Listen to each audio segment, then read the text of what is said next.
You're out. Don't come back. We're moving on without you. That was my mother's voice. Flat, rehearsed, final, on a voicemail she left at 9:47 on a Tuesday night. No argument beforehand, no warning. Just a 31-second recording that erased 27 years of being the daughter who paid every bill, covered every emergency, and never once said no. I listened to it twice. Then I texted back one word. Okay. What my family didn't know was that okay wasn't surrender. It was authorization, my own to myself, to stop being their safety net. Within 72 hours, the family trust was frozen, the house deal was dead, and their lawyer was leaving messages I had no intention of returning. 46 missed calls by morning, and a text from their attorney that said, "We have a serious problem." I laughed out loud, and I replied, "Before I go on, if this story speaks to you, take a second to hit like and subscribe, and drop your location and local time in the comments. I'd love to know where you're listening from. My name is Vivian. I'm 27. Now let me take you back to that Tuesday evening in October. The night of voicemail changed everything. I was sitting cross-legged on my bed in a studio apartment in Philadelphia, laptop balanced on a pillow, finishing a risk assessment report for a client whose portfolio had more red flags than a parade. That was my job, spotting danger before it arrived. Ironic, I know. My phone buzzed on the nightstand. One missed call from Mom, then the voicemail notification. I almost didn't play it. My mother rarely called me directly. She called Brooke, my younger sister, the one who still lived 20 minutes from our parents, the one whose name came up in every family group chat like a headline. When Mom needed something from me, she usually texted, 3 words max, "Call me back," or "Send money, please." But a voicemail felt different.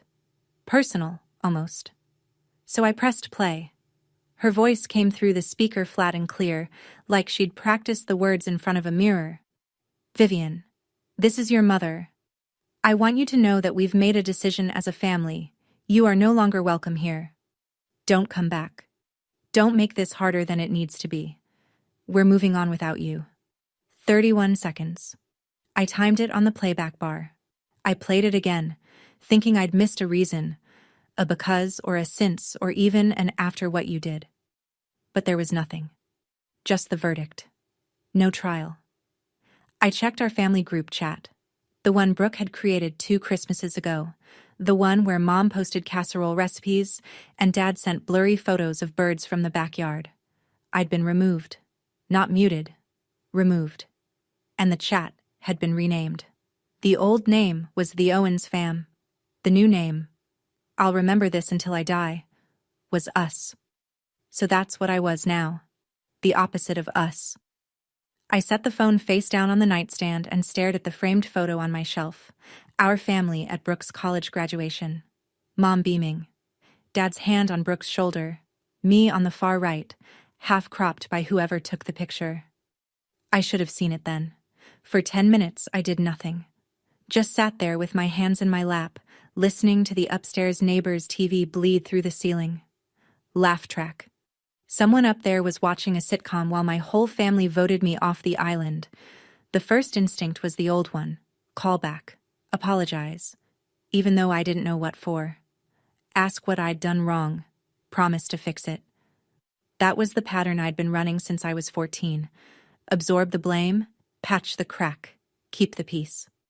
My thumb hovered over Mom's name in my contacts, but something caught, like a gear that finally stripped. Maybe it was the way her voice sounded. Not angry, not hurt, rehearsed. Or maybe it was the timing. I'd spent that entire afternoon recalculating the mortgage payment on the family house, the house I paid for, the house where Brooke slept in the master bedroom, and I got the pull-out couch when I visited. I lowered my thumb, opened the text thread with Mom instead, typed one word. Okay, 5 letters. I added a period. Then I hit send. The screen showed delivered. Then nothing. No typing bubbles, no callback. Just silence, which told me everything. She expected me to chase, beg, explain. When I didn't, she had no script for that. I couldn't sleep. Not because of sadness. That would come later, around 3 a.m., brief and sharp like a muscle cramp. No, I couldn't sleep because my brain did what it always does under pressure. It went to work. I opened my laptop and created a new spreadsheet. Title: Family Financial Obligations, V. Owens. Column A, Item. Column B, Monthly Amount. Column C, Duration. Column D, Total. I started typing, and what came out of those columns, line by line, was the price of being the dependable daughter. It was so much higher than I thought. Mortgage on the family house, $1,850 a month. I'd been paying it for 3 years. That alone was $66,600. Health insurance for mom and dad, $640 a month. 2.5 years, $19,200. Brooke's car loan, the white SUV she posted on Instagram with the caption, "Blessed." $380 a month, 14 months, $5,320. Then the emergencies, dad's back surgery copay, the roof leak that needed fixing before winter, Brooke's security deposit when she moved out, then moved back, then moved out again. The dental bill mom forgot to mention until it went to collections. By 2 a.m., I had it all on one screen. I leaned back and looked at the total cell, bolded in the bottom right corner. $143,214. I'd contributed more than my annual salary, over 6 years, to people who had just cut me off with a voicemail. But the number wasn't even the worst part. The worst part was what I found when I pulled up the supporting documents I kept in a cloud folder. The same compulsive record-keeping habit that made me good at my job. I was the co-signer on the mortgage. My name was on the deed as co-owner. I was the sole trustee of my grandmother's trust fund, $86,000 she'd left for the family's education and medical needs, managed by me because Grandma said I was the only one she trusted with money. Every critical financial thread holding my family's life together ran through my name. They told me to leave, but they forgot I was the foundation. I hit print. The little desktop printer hummed to life in the dark apartment, spitting out page after page of receipts, statements, and contracts. I wasn't angry yet. That would come. For now, I was just awake. For the first time in years, fully awake. Morning came gray and cold. October in Philadelphia. The kind of sky that looks like a ceiling. I made coffee on autopilot, opened my laptop, and logged into the joint checking account. This was the household account I'd set up 2 years ago to streamline bill payments, mortgage, utilities, insurance, all pulling from one place. My money went in. Everyone else's expenses went out. The dashboard loaded and I noticed it immediately. The contact email on the account had been changed. My email, vivian.owens.fin@the-provider, had been swapped out. In its place, an email I recognized. Brooks. The change was time-stamped 2 days before the voicemail. 2 days before. I sat with that for a moment. Let it settle. My sister had changed the contact information on my financial account before my mother recorded that message. The voicemail wasn't an emotional outburst, it was a scheduled step. I kept digging. In my inbox, buried under work emails, I found a forwarded notification from the title company handling the house. Subject line: Beneficiary Amendment, Confirmation Pending. The form requested my removal from the property deed, effective upon approval. Submitted by Brooke Owens, listed as Authorized Family Representative. I had never authorized anyone to represent me. I had never agreed to be removed from anything. My coffee went cold on the desk. I didn't touch it. Here's what I understood now. Sitting in that gray morning light with my laptop glowing and my phone still face down from the night before, Brooke didn't want me out of the family. That was just the cover story. She wanted me off the paperwork, off the deed, off the trust, off every document that proved I'd built what they lived in. The voicemail was the distraction. The real theft was happening in the filing system. And there's one thing you need to know about me. I work in risk analysis. I spot fraud patterns for a living. My sister just made the worst bet of her life. To understand what happened next, you need to understand where it started. Not the voicemail. That was the ending. The beginning was quieter. The beginning was a kitchen. I was 14. Brooke was 10. Summer break had just started, and our parents sat us down at the dining table to explain the plan. Brooke would go to art camp. 4 weeks, $300. I would stay home and watch her during the mornings before camp started and after she got back. Cook lunch, do laundry, make sure the house didn't burn down while Mom and Dad worked. I asked if I could go to math camp. There was a program at the community college, free for students with qualifying grades. I qualified. Mom shook her head. Someone has to be here for your sister. But it's free, I said. Vivian, you're the older one. You understand. I understood. I understood that Brooke got summers and I got responsibilities, that my grades weren't a source of pride, they were a forecast of future income. When I made honor roll that fall, Mom's only comment was, "Good. Keep it up. One of you needs to make real money someday." Not, "I'm proud of you," not, "You deserve this," just, "You'll be useful later." And when Brooke bombed her 6th grade finals that same year, the whole house rallied. Dad took her for ice cream. Mom sat with her for an hour, stroking her hair, saying, "You're more than a test score, baby." I was in the next room. I heard every word. Nobody said anything like that to me. Not because I was failing, but because I never needed comfort. I was the strong one, the steady one, the one who could handle it. Mom told me that once, directly. Phone call, sophomore year of college. I'd mentioned feeling overwhelmed. She said, "You're the strong one, Vivian. Brooke needs me more." 7 words. I carried them like a brick in my chest for a decade. My first real paycheck arrived on a Friday in June, the summer after I graduated. 21 years old, student loans already accruing interest, starting salary at a mid-sized consulting firm that expected 60-hour weeks. I felt proud for about 4 hours. Mom called that evening. Dad had thrown out his back at work. Not workers' comp eligible because he was technically a subcontractor. Hospital bill, $2,000. Could I help? I sent it that night. Didn't hesitate. 3 weeks later, Brooke needed a security deposit for her first apartment, $1,200. She was 17, about to turn 18, heading to cosmetology school. I asked Mom carefully, "Does Brooke have any savings?" The silence on the other end was a weapon.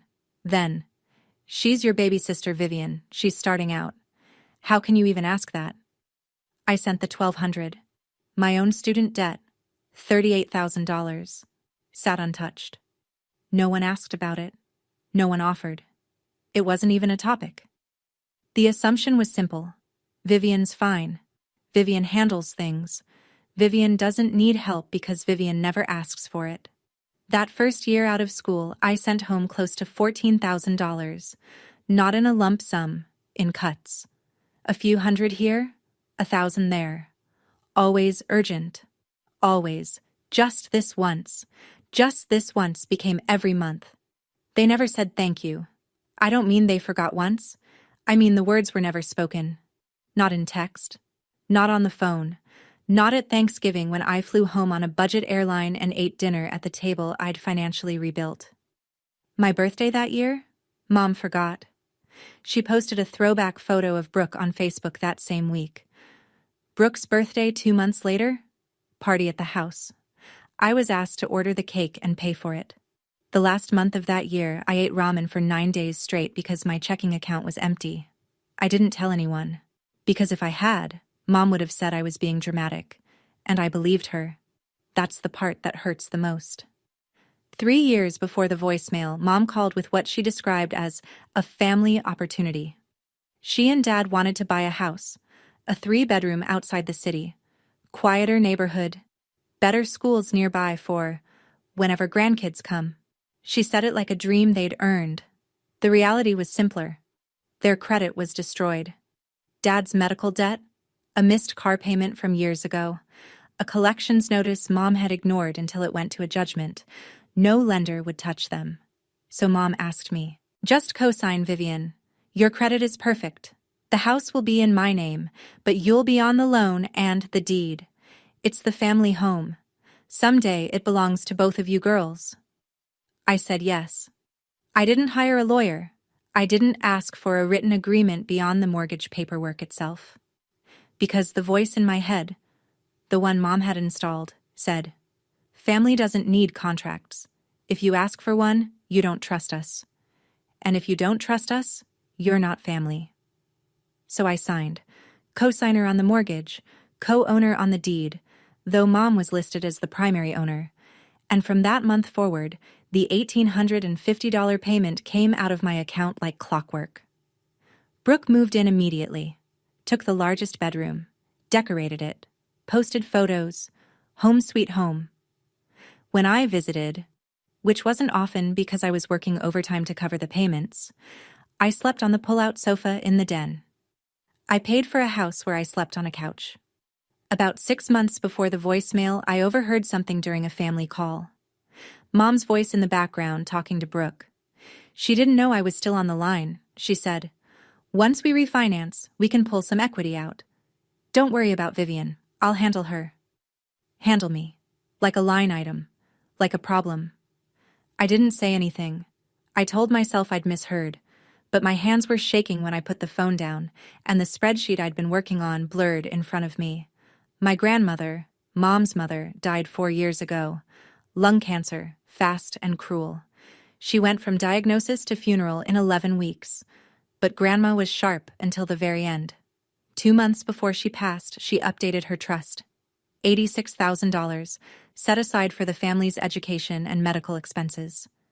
And she named one trustee to manage it. Me. Not Mom. Not Brooke. Me. I remember the lawyer reading it out and Mom's face going still. She didn't argue. Not then. Not in front of the attorney. But later, in the car, she said, "Your grandmother didn't understand how things work. That money should be managed by the family, together." "I am the family, Mom." She didn't answer. The trust sat quietly for 3 years. Then Brooke came calling. She wanted $15,000 for a business venture. An online resale shop she'd seen someone run on social media. No business plan. No projections. Just vibes and a link to a wholesaler. I said no. Not to hurt her, because the trust terms were specific. Education, medical, not startup capital for an idea with no structure. Brooke cried. Of course she did. She called Mom. Mom called me. Your grandmother would have wanted to help Brooke. You're being controlling. I'm following the trust document, Mom. That's literally my legal job. Brooke didn't speak to me for 2 months after that, and during those 2 months, I found out from a cousin that Brooke had been telling the extended family I was hoarding Grandma's money and probably spending it on herself. I never corrected the record. I was too tired of fighting ghosts. But here's the part that mattered. The part I didn't realize would become a weapon. 2 months before the voicemail, Brooke called me, said she wanted to clear the air. Her voice was warm, almost sweet, sisterly in a way she hadn't been in years. We talked for 40 minutes, and at one point her guard dropped. Or maybe she just got careless, and she said it. Honestly, Viv, I just need you out of the trust and off the deed. Then everything gets simpler. For everyone. She said it like it was reasonable, like asking me to step aside from my own life was a favor I should want to do. What she didn't know, what she couldn't have known, was that I'd been recording the call. Not to trap her. I record important calls as a professional habit. My app flags any call over 10 minutes with a family contact and auto records with a disclosure tone at the start. Brooke either didn't hear it or didn't care. I saved that file in 3 places: cloud, USB, an email to myself with the subject line, just in case. Lying in bed that night, I kept circling back to one question. Why did Brooke need me gone so badly? We grew up in the same house. I made her lunch when Mom worked late. I co-signed her first car. and somehow I became the enemy in a story she wrote without telling me. I still don't fully understand it. Maybe you do. If you've ever been the reliable one who got repaid with betrayal, why do you think they do it? Drop your take in the comments. Wednesday morning, 2 days after the voicemail. I walked into the office looking like I'd slept inside a paper shredder. Marcus Webb noticed before I reached my desk. He was senior to me by 7 years, a CPA with a calm voice and the kind of steady presence that made clients feel safe handing over their ugliest numbers. We'd worked on a dozen audits together. He was not the type to pry. But that morning, he pried. I'd gone to the break room for coffee, and when I came back, Marcus was standing near my desk. Not sitting, standing, like something had stopped him mid-step. My laptop screen was still open. The spreadsheet was still up. Family Financial Obligations, V. Owens. The total was bolded at the bottom. He looked at me, then at the screen, then back at me. Viv. His voice was low. I don't want to overstep. But that spreadsheet? Is that money you're owed or money you gave away? I could have lied. Could have said it was a client file, a mock-up, a template.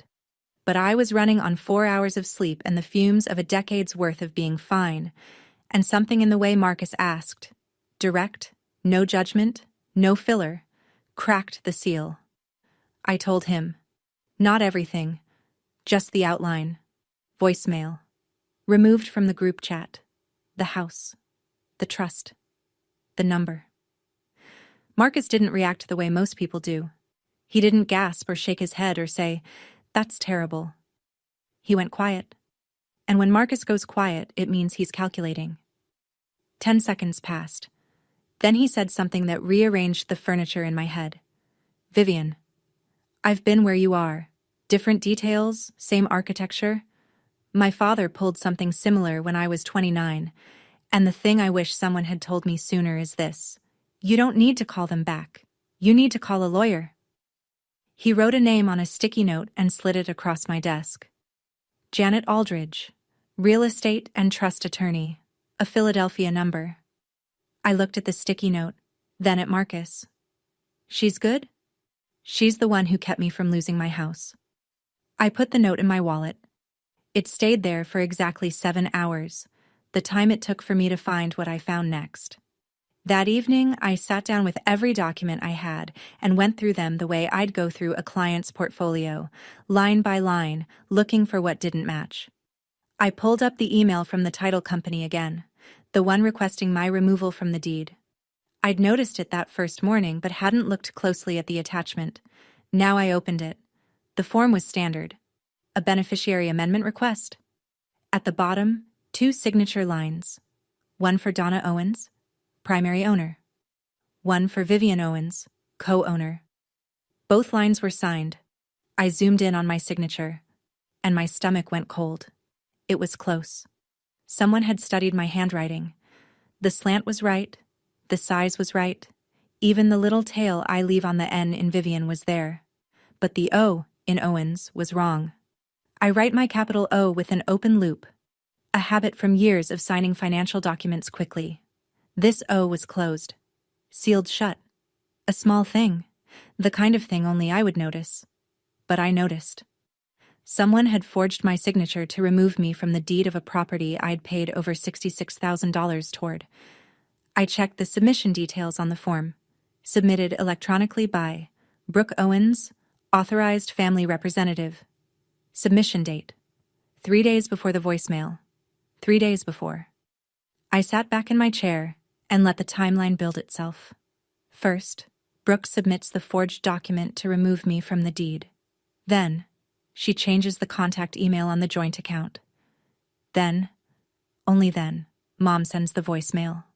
This wasn't a family falling apart in the heat of the moment. This was a sequence, a plan. Step 1, Step 2, Step 3. My removal from the paperwork first, then my removal from the family, so I wouldn't be looking at the documents while they pushed me out the door. My sister didn't just betray me, she ran a project plan. And in my line of work, a project plan leaves a trail. I called Janet Aldridge the next morning. Her assistant put me through in under 3 minutes once I mentioned the words forged signature and pending title amendment. Janet's office was in a converted brownstone near Rittenhouse Square, bookshelves floor to ceiling, a glass desk that reflected the overhead lights, and a chair so firm it seemed designed to keep clients focused. She offered me water. I declined. I didn't want to be comfortable. I wanted answers. I placed the folder on her desk. Everything. Mortgage contract, deed, the forged amendment form with both signatures, the email from the title company, the spreadsheet, $143,000, itemized, and the bank notification showing Brooke had changed the contact email on the joint account. Janet went through each page the way a surgeon reads a scan. Slowly, no expression, glasses halfway down her nose. She laid the forged signature next to my real one from the original mortgage contract and studied the two side by side. Then she took off her glasses and looked at me. "Miss Owens, you have 2 problems and 1 advantage." She tapped the forged form. "Problem 1. Someone committed fraud using your identity. The signature discrepancy alone could support a forgery claim." She tapped the title company email. "Problem 2. A refinance is pending on a property you co-own, without your knowledge or consent." "Both are serious." She paused. "Your advantage is straightforward. You're the co-signer. You're the co-owner. You're the sole trustee of a family trust. Nothing, not the refinance, not the title change, not a single dollar from that trust, moves without your actual signature. And your actual signature is the one thing they couldn't get." I sat with that for a moment, then asked the question that had been building since Tuesday night. What happens if I just stop? Stop paying the mortgage, stop signing anything, stop being the infrastructure. Janet folded her hands. Then the whole thing collapses under its own weight. The bank issues a notice, the refinance dies, the trust stays locked. All of it. Every financial arrangement they depend on stalls until you decide otherwise. She let that land. Then added, almost gently, "There's one more thing you should know. A forged signature on a deed amendment isn't just a civil matter. In Pennsylvania, that can be charged as a felony. I'm not saying you need to go there, but you should know you could." My chair suddenly felt a lot less uncomfortable. That night, back in my apartment, I opened the recording app on my phone. I hadn't listened to Brooke's call since the night it happened 2 months ago. At the time, I'd filed it under annoying but harmless. Just Brooke being Brooke, trying to get what she wanted with a soft voice and a sideways ask. Now, with everything I knew, it sounded completely different. I put my earbuds in and hit play. Brooke's voice filled my head, warm and casual, the way she gets when she wants something but hasn't asked for it yet. "I'm just saying, Viv, you're so busy all the time. You've got your career, your apartment, your whole life up there. Wouldn't it be easier if you just stepped back a little? Let Mom handle the trust stuff. And the house, honestly, if your name wasn't on it, you wouldn't have to worry about the payments anymore. That'd be a relief, right?" I remembered thinking at the time that she was being clumsy but not malicious. Just Brooke, trying to simplify her world. Then came the line. Minute 32 of the recording. "I just need you out of the trust and off the deed. Then everything gets simpler. For everyone." I paused it, rewound, played it again. "I just need you out of the trust and off the deed. Need, not want, not, it might be nice if, need." She'd told me exactly what she was going to do. She'd said it out loud into a phone that was recording. After an app disclosure tone she either ignored or didn't hear. And then, when I didn't volunteer to disappear, she forged my name and had Mom deliver the eviction notice disguised as a family decision. I saved the file again. Cloud, USB, email to myself. 3 copies. Because in my family, the truth has a habit of going missing. I didn't know yet when I'd use it, or how, but I knew this. That recording was the one card Brooke didn't know I held, and I was going to wait for exactly the right table to play it on. Friday afternoon, Janet's office. I sat across from her with a legal pad I'd filled on both sides. She had a matching one. "Let's walk through this," she said, "step by step. What you can do, what's within your rights, and what the consequences will be. For them, and for you." Step 1. Notify the bank that the deed amendment form was submitted with a forged signature. Janet would send a formal letter with supporting evidence. My real signature from the original mortgage versus the fake on the amendment. The bank would be legally required to freeze the refinance transaction pending investigation. Step 2. As sole trustee of Grandma's trust, I had full authority to freeze all distributions. No court order needed. No approval from any family member. One signature from me, one phone call to the trust management institution, and $86,000 goes into lockdown. Step 3. Stop the automatic mortgage payments. I was the co-signer, not the primary borrower. Donna was the primary. If I stopped paying, the obligation reverted entirely to her, and her credit score couldn't support the loan on its own. The bank would issue a formal notice within 30 days. If she couldn't catch up or refinance independently, the foreclosure clock would start. Step 4. Janet sends a cease and desist letter on my behalf, notifying the family that I was withdrawing from all shared financial obligations effective immediately. I listened to each step, nodded at each one, then asked the question my gut wouldn't let go. "If they lose the house..." Janet didn't blink. "Vivian, they told you to leave. You're leaving. You're not taking the house from them. You're removing yourself from a loan they can't service without you. If that causes a collapse, the structure was never sound." I picked up the pen and signed the authorization letter. The pen felt heavier than it should have. Not because I doubted the decision. Because I knew. Once that ink dried, there was no undoing it. No quiet resolution, no late-night phone call that puts everything back in the drawer. This was the sound of a bridge I didn't burn. I just stopped being the bridge. Monday morning, I drove to the bank that managed Grandma's trust during my lunch break. The branch was quiet. A few customers at the teller windows, soft music I couldn't name, the hum of fluorescent lights. I sat down with a trust officer named Dan, a pleasant man with a blue tie and a pen. He clicked nervously when he talked. I presented my trustee documentation, photo ID, the original trust instrument, a letter from Janet confirming my legal standing. Dan reviewed it all, clicking his pen exactly 14 times. Then he looked up.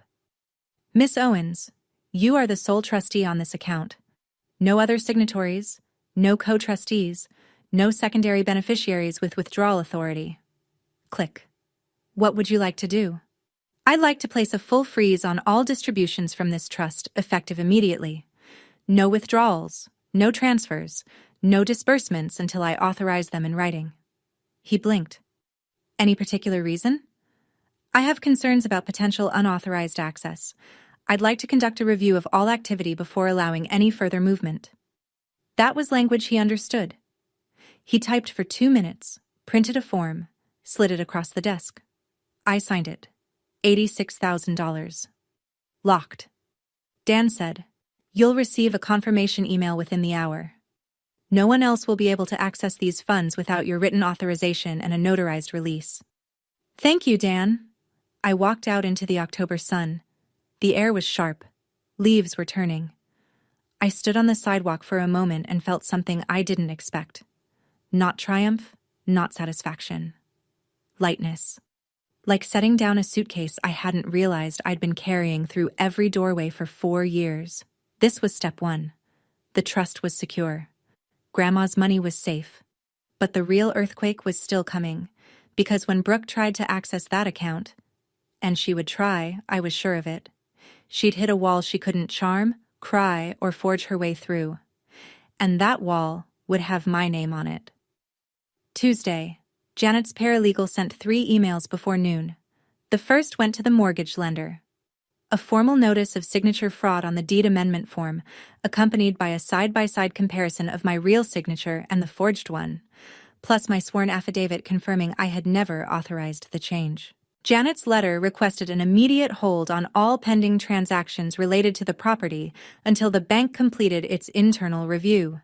The second email went to the same lender, notifying them that I, as co-signer, was terminating my automatic payment authorization effective the next billing cycle. The letter cited my legal right to cease voluntary payments on a loan where the primary borrower, Donna Owens, had initiated unauthorized modifications without my consent. The third email went directly to the Owens family, care of whatever email address Donna had on file, as a formal cease and desist. It stated, in clean legal language, that Vivian Owens was withdrawing from all shared financial obligations, that no further payments would be made on the mortgage, insurance, or any other joint expense, and that all future communications should be directed to Janet Aldridge, attorney at law. 3 emails, 12 attachments between them. 3 clicks of the send button. By 4 p.m. that afternoon, the mortgage lender had responded. The refinance transaction was frozen, pending a fraud investigation. The deed amendment was flagged. No changes to the property title would be processed until further notice. I sat in my car in the parking garage after work. Engine off, hands on the wheel. They were shaking, not from fear, from the strange vertigo of doing something irreversible. In 48 to 72 hours, those letters would land. Mom would find out the mortgage payment didn't come. The refinance was dead. The trust was locked. The insurance cancellation notice would arrive within 30 days. Every single safety net I'd built under them, every invisible thread of money and signatures and reliability, was gone. Not cut.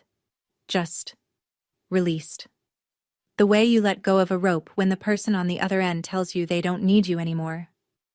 I turned the key, pulled out of the garage, drove home through Philadelphia traffic with the windows down, cold air filling the car, and waited for my phone to start ringing. It wouldn't take long. It took exactly 51 hours. I was at my desk Thursday morning reviewing a client's exposure report when my phone started buzzing. Not the polite single vibration of a text, the long, insistent pulse of a call. Then another. Then another. I didn't look right away. Finished my paragraph. Saved the file. Then flipped the phone over. 19 missed calls from Mom, 8 from Dad, 14 from Brooke, 5 from a number I didn't recognize, 46 total. The texts were stacked like bricks. Mom. Vivian, call me right now. Mom. This is not a game. Mom. Something happened with the bank and you need to fix this. Brooke. Viv, what did you do? Brooke. The refinance is frozen. They said your lawyer sent something. Brooke. Call me, now. Dad. Honey, please call back. Your mother is very upset. Dad. We need to talk about the house situation. And then, the one that made me set my coffee down and read it twice. An email from the unknown number. Professional letterhead. Gregory Pratt, attorney at law, representing Donna Owens. Dear Ms. Owens, I represent your mother, Donna Owens, regarding the residential property at address. It has come to our attention that several financial actions have been taken that directly impact our clients' interests. We would like to arrange an immediate conversation to discuss resolution. Please respond at your earliest convenience. And at the bottom, almost an afterthought, we have a serious problem. I read it one more time, then I leaned back in my chair, and I laughed. Not a bitter laugh, not a villain laugh. Just the startled, involuntary sound of a woman who'd spent 6 years answering every phone call on the first ring, and who had just watched 46 calls go to voicemail. 46. That number keeps playing in my head because I remember thinking, that's roughly 1 for every $3,000 I gave them. Funny how fast we're moving on without you becomes, call us back immediately. I picked up my phone, opened the email from Gregory Pratt, and forwarded it to Janet. Then typed one line in the body of the forward. Let's schedule the meeting. Brooke didn't wait for the meeting. She never was patient. The texts started rolling in Thursday afternoon, one after another, spaced just far enough apart to suggest she was pacing while typing. Viv, I don't know what you told the bank, but you need to undo this. Mom is spiraling. Then, 12 minutes later, this isn't about you and me, okay? This is about the family. You're putting Mom and Dad in a really dangerous spot right now. 20 minutes after that. I never wanted any of this to go this far. You know that. We were just upset. People say things when they're upset. And the closer, the one she must have thought was her ace. You're being really, really selfish right now, Vivian. Like, unbelievably selfish. I sat at my kitchen counter and read each message carefully. Not because I needed to understand them. I understood them perfectly. I read them because I wanted to catalog the pattern one more time before I stopped engaging with it forever. Message 1. Deflect. Make it about what I did, not what she did. Message 2. Invoke the family shield. Weaponize mom and dad to trigger my guilt. Message 3. Minimize. Rewrite the voicemail as a heat-of-the-moment mistake. Erase the forged signature, the changed email, the 3-step plan. Message 4. The label. Selfish. The word she knew I'd been running from since I was 14 years old. 4 messages, 0 apologies. No mention of the voicemail, no mention of the forged signature, no mention of the deed amendment she submitted under my name without my consent. Same Brooke, same playbook. Just louder now that the stakes were real. I typed back one message. Have your lawyer contact mine. And I attached Janet's business card as a contact file. 30 seconds of silence, then 3 gray dots appeared. Disappeared. Appeared again. Are you serious right now? I closed the app, set the phone on the counter, screen down. Then, one last message from Brooke. I saw it in my notification banner before I silenced the thread. Fine, but don't blame me for what happens next. I almost smiled, because that sentence, "Don't blame me for what happens next," was the most honest thing Brooke had said in years. She was already planning her next move, and she wanted cover in advance. The difference now was that I was planning too, and my plans came with documentation. Friday evening. I was making dinner. Pasta, nothing fancy, something to do with my hands. When my phone rang. Dad's number. I picked up because the last time Dad called twice in 1 week was when he went to the ER. Muscle memory. The responsible daughter answering the responsible phone call, but it wasn't Dad. Vivian Marie Owens. Mom's voice. Full name. The tone she uses when she wants you to feel 11 years old again. I don't know what has gotten into you, but you are destroying this family. Your father hasn't slept in 3 days. The bank sent a letter about the mortgage. The insurance company says our coverage is ending. And now Brooke tells me you're hiding behind a lawyer like we're strangers? I turned the burner down to low. Mom, you sent me a voicemail telling me not to come back. I'm doing what you asked. That was because I was upset. You know how I get. But this, freezing accounts, stopping payments, this is you being vindictive on purpose. I stopped paying for things that aren't mine anymore. You told me I'm not family. If I'm not family, I'm not financially responsible for the family. Silence. 2 beats. 3. Then, after everything I sacrificed for you, after all the years I poured into raising you, this is how you repay me. There it was. The script. The same guilt trip that had kept me writing checks for 6 years. I sacrifice, you owe. The eternal family ledger where my side was always in the red. Mom, I'm not repaying anything. I'm done paying. There's a difference. Her breath went sharp. You will regret this, Vivian. I'm telling you. You will look back on this moment and be ashamed. Maybe. But if I'm ashamed, it'll be for my own reasons. Not because you told me to be. I hung up. Set the phone down next to the stove. My hands were trembling. The pasta water was boiling over, hissing on the burner. I wasn't crying. Or, if I was, it wasn't from guilt.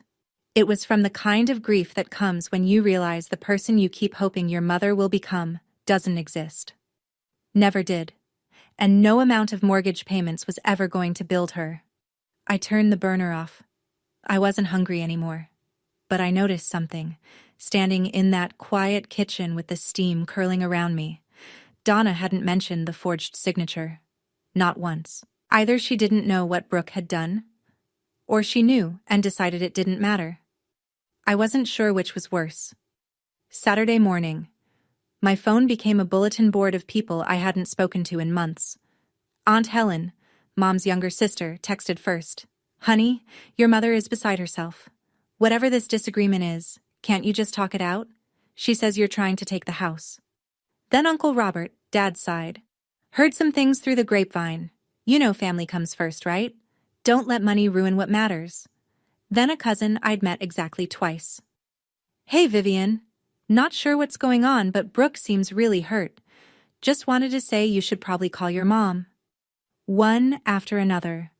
All morning. All with the same invisible fingerprints. I opened Facebook. I hadn't posted anything in weeks, but I had a feeling. And there it was. Brooke's latest status update, posted at 11 p.m. the night before. When your own blood turns their back on you over money, family should never be about transactions. Some people only care about control. Praying for healing. 47 likes. 22 comments.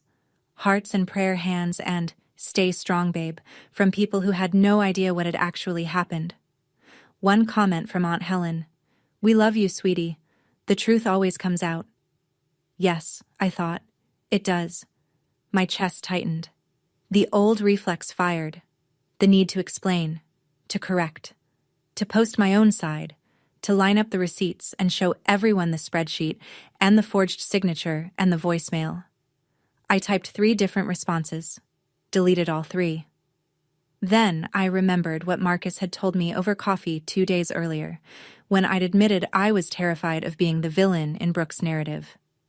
"Don't fight the narrative on their turf," he'd said, stirring his coffee without looking up. "Bring the truth to the right room." The right room. Not Facebook. Not a group chat. Not a phone call where Mom can hang up when the facts get uncomfortable. A room with a table, with lawyers, with documents, where crying doesn't override evidence and I'm the victim has to compete with timestamps. I closed Facebook, opened my email, wrote to Janet.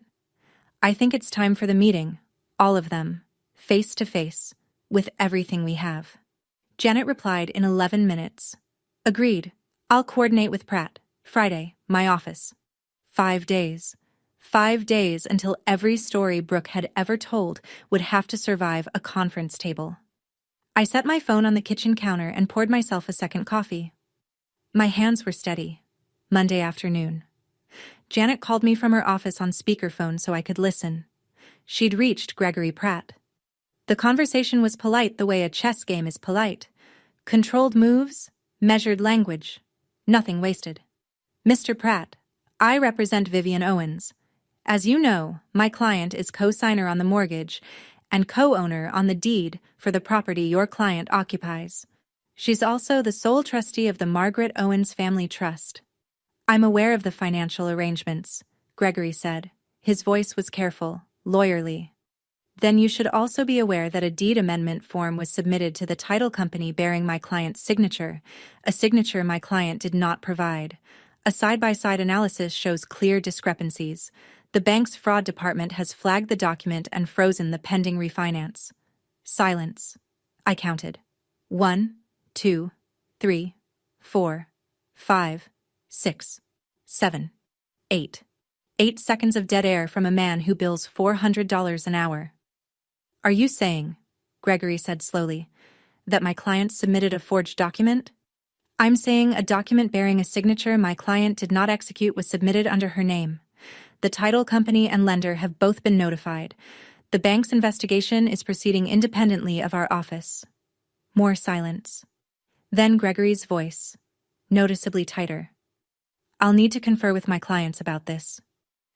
I'd recommend doing that soon, Mr. Pratt, before the bank's fraud division does it for you." The call ended with a date confirmation for Friday. Janet hung up and turned to me. His pause told me everything. He didn't know about the forged signature. She folded her hands on the desk. "That means either your mother didn't tell her own lawyer or your mother didn't know. If Donna didn't know, then Brooke did this on her own. And didn't tell anyone." "She told one person," I said. "Me," on a recorded call. Janet's eyes narrowed, not in suspicion, in something closer to satisfaction. Friday's going to be very interesting. Wednesday evening, I was cleaning up after dinner, dish in the sink, water running, when my phone rang. Dad.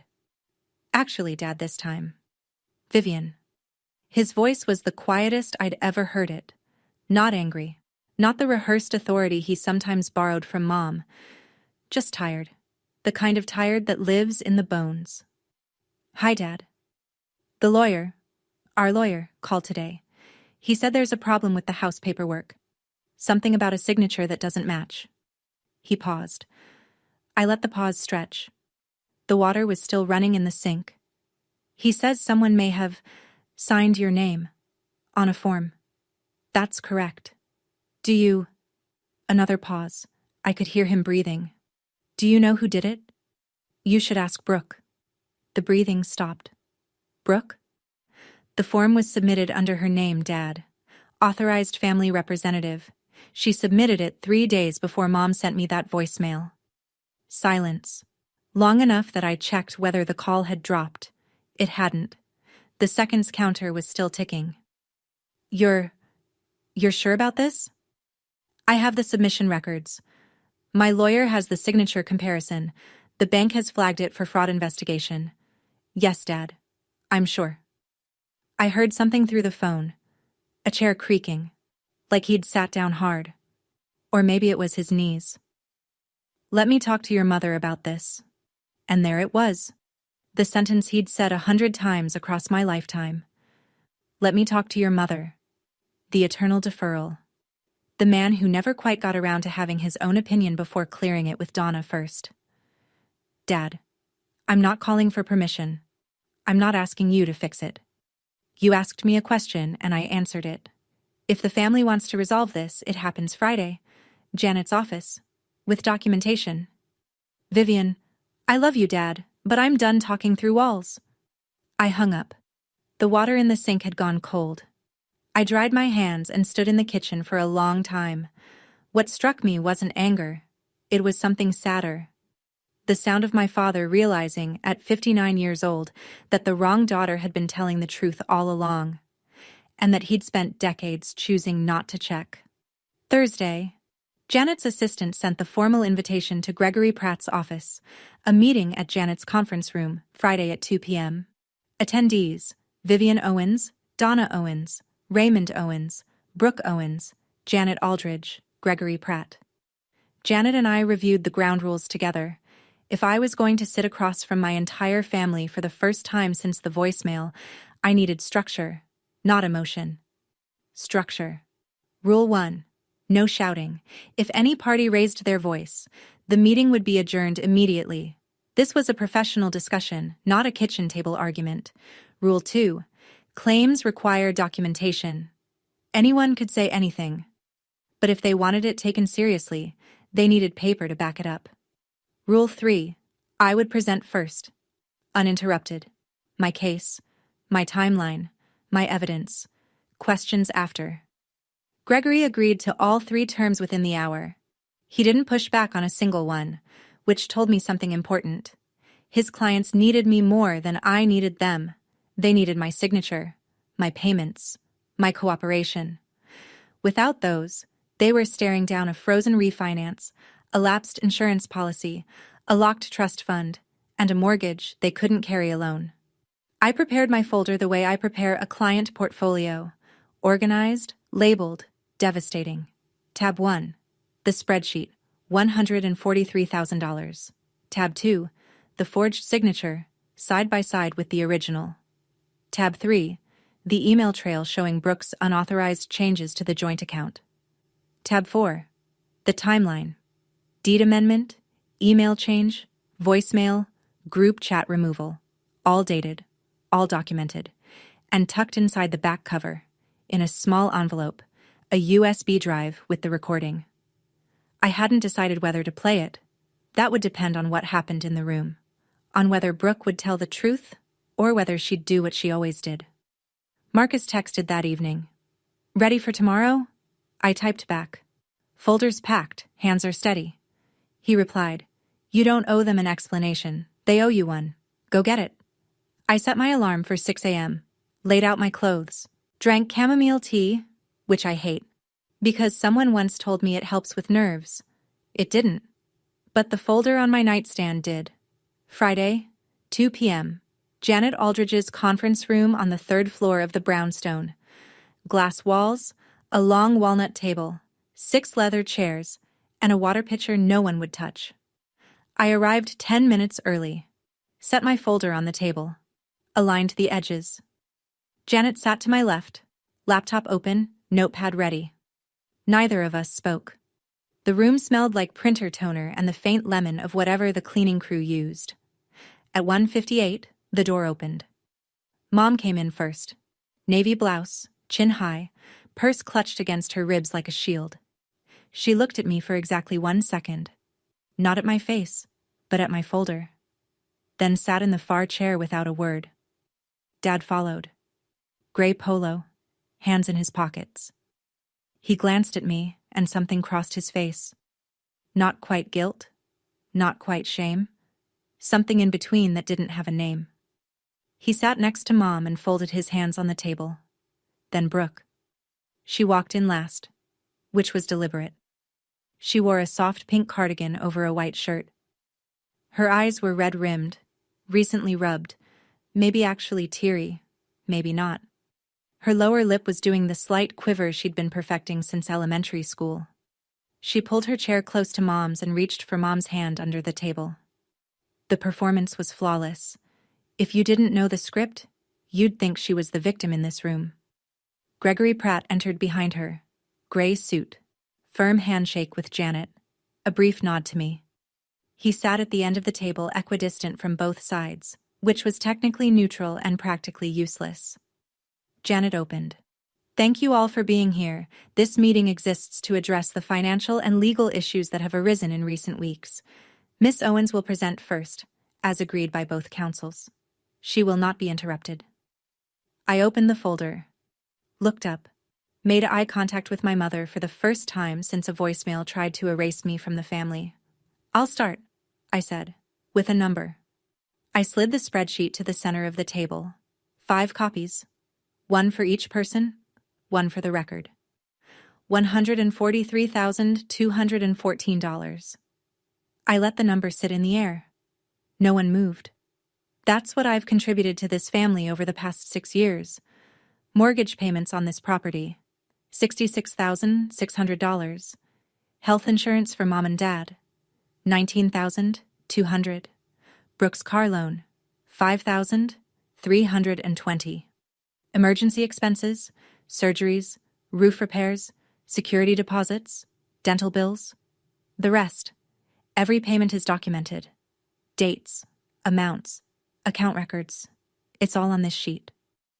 Mom's eyes moved down the page. I watched her scan each line, the way you watch someone read a medical report they weren't expecting. This is what I gave, I said. Not as a loan, not under contract. Just because I was asked, and because I believed that's what family meant. Mom opened her mouth. Janet raised one finger, calm, firm.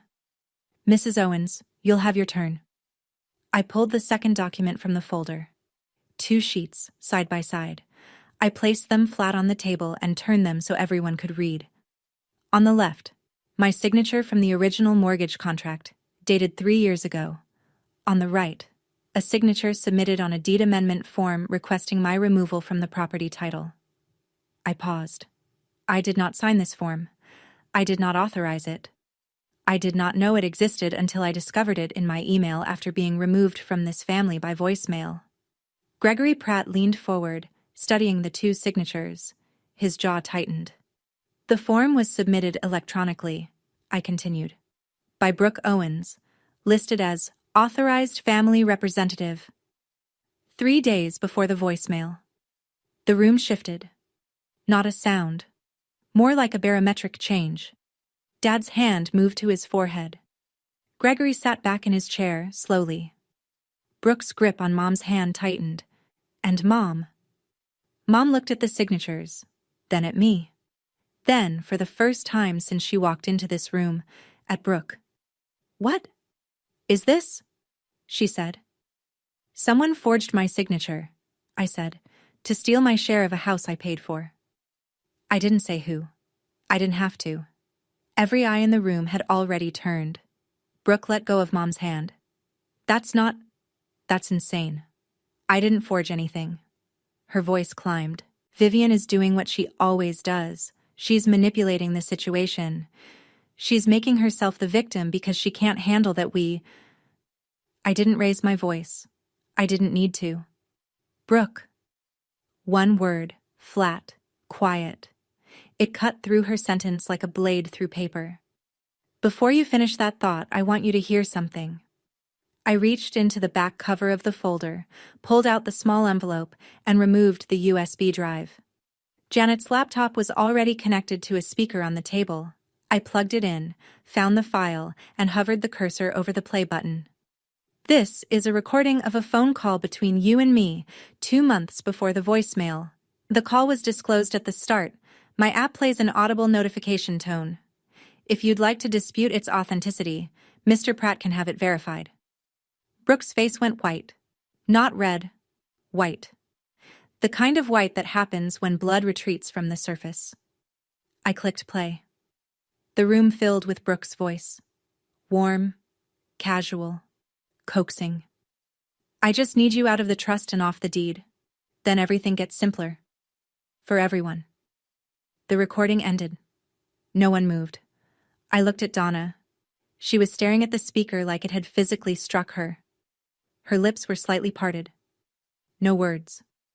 I looked at Dad. His eyes were closed. His hand was still on his forehead. I looked at Gregory Pratt. He had placed his pen on the table and folded his hands, the universal posture of a lawyer recalculating his position. And I looked at Brooke. She was looking at Mom, searching for the lifeline that had always been there. The immediate defense. She didn't mean it.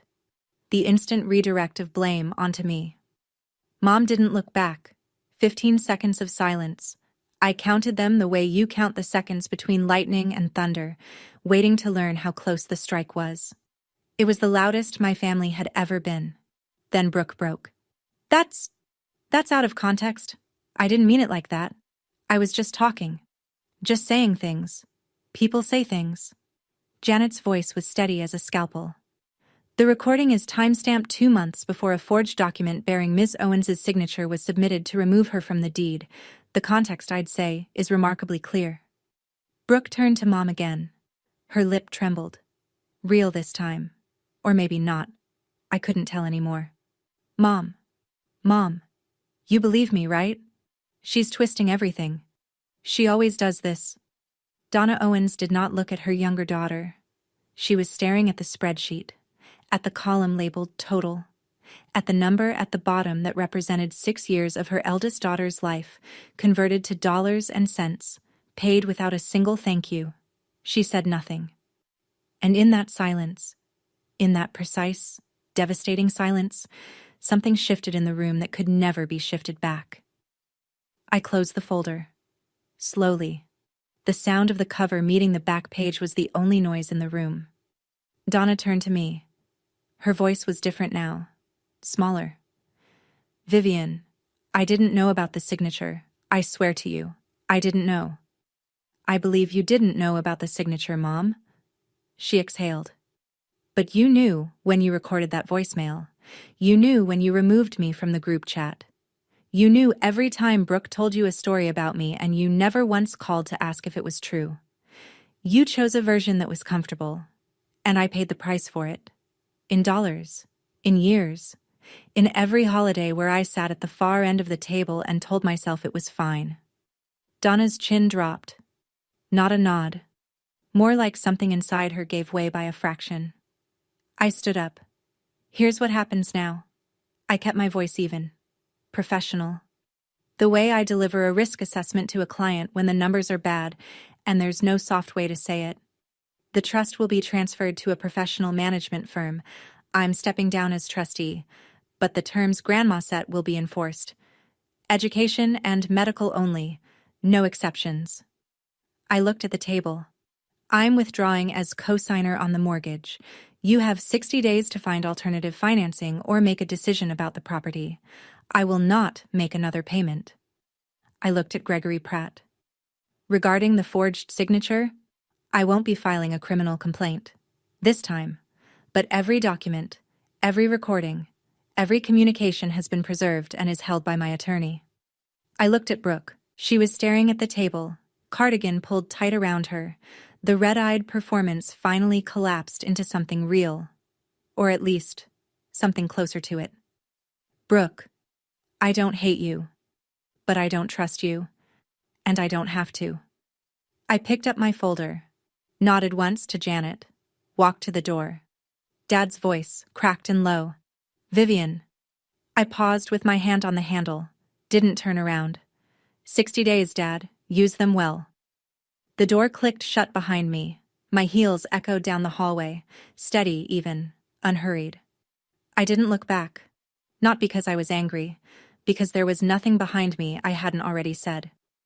Walking to my car afterward, I wondered if I should have handled it differently, been softer, given them more time, tried one more phone call before pulling everything. Part of me still wanted to believe a conversation could have fixed this, but every conversation for 6 years had ended the same way. Me apologizing for someone else's lie. Would you have given them another chance? Or would you have walked out of that room the same way I did? Tell me. I genuinely want to know. 72 hours after the meeting, the pieces fell exactly where gravity said they would. The house. Without me as co-signer, the family's refinance was permanently dead. The bank sent a formal notice. Donna Owens had 90 days to either resume full mortgage payments on her own, secure a new co-signer with qualifying credit, or face the beginning of foreclosure proceedings. Donna's credit score couldn't carry the loan solo. Not even close. The trust. Transferred to a licensed fiduciary firm in Philadelphia within 1 week of the meeting. Every dollar accounted for. Every withdrawal now subject to third-party review against Grandma's original terms. Brooke couldn't charm, cry, or forge her way to a cent of it. The insurance. My cancellation notice took effect on the 30-day mark. Mom and Dad's health coverage lapsed on a Wednesday. By Thursday, Donna was on the phone with the marketplace, learning for the first time what insurance costs when someone else isn't paying for it. Nearly double what I'd been covering. The lawyer, Gregory Pratt, formally withdrew from representing the Owens family 10 days after the meeting. His letter to Donna cited irreconcilable factual discrepancies, polished legal language for, "Your daughter committed fraud, and you didn't tell me." They were now without counsel. And the social narrative, the one Brooke had built so carefully on Facebook, began to crack. Aunt Helen called Mom after the meeting and asked pointed questions. A cousin on Dad's side texted me directly. "I heard there were forged documents. Is that true?" I didn't respond. I didn't need to. The facts were doing their own press tour. None of this was revenge. I want to be clear about that. I didn't engineer a collapse. I removed myself from a structure that was only standing because I was holding it up. When I let go, it did what any unsupported structure does. It buckled. Not because I pushed it, because it was never built to stand on its own. 3 weeks after the meeting, a Sunday afternoon.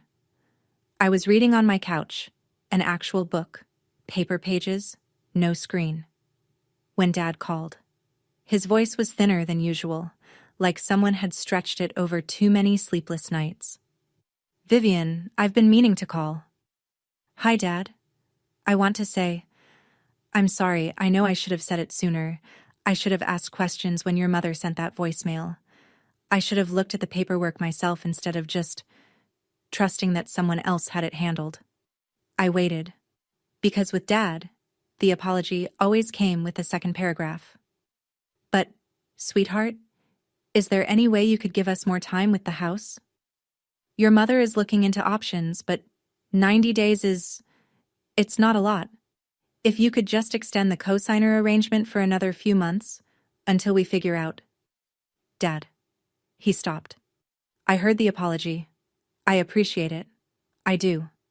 But I also heard the but. You're not calling because you're sorry. You're calling because the family needs my signature again. Silence. Then quietly, "Both, Vivian. It's both. Maybe it is, but the answer is the same. The 60 days I gave at the meeting are still in effect. Nothing changes. Your mother is terrified of losing the house. Then Mom should talk to a financial advisor, not to me. More silence. Then the thing that hit hardest. Not his words, but the sound of his exhale. Long, deflated. The sigh of a man who knows he's asking the wrong daughter to fix a problem the other daughter caused but lacks the spine to say it out loud. I understand, he said finally. Dad? Yeah. I love you.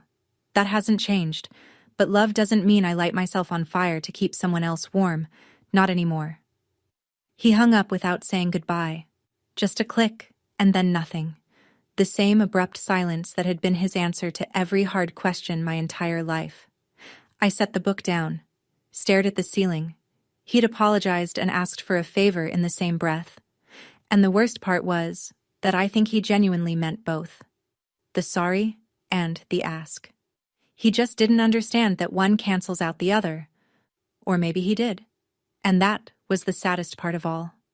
3 months later. The leaves were gone. First frost had come and gone. Philadelphia was doing what Philadelphia does in January.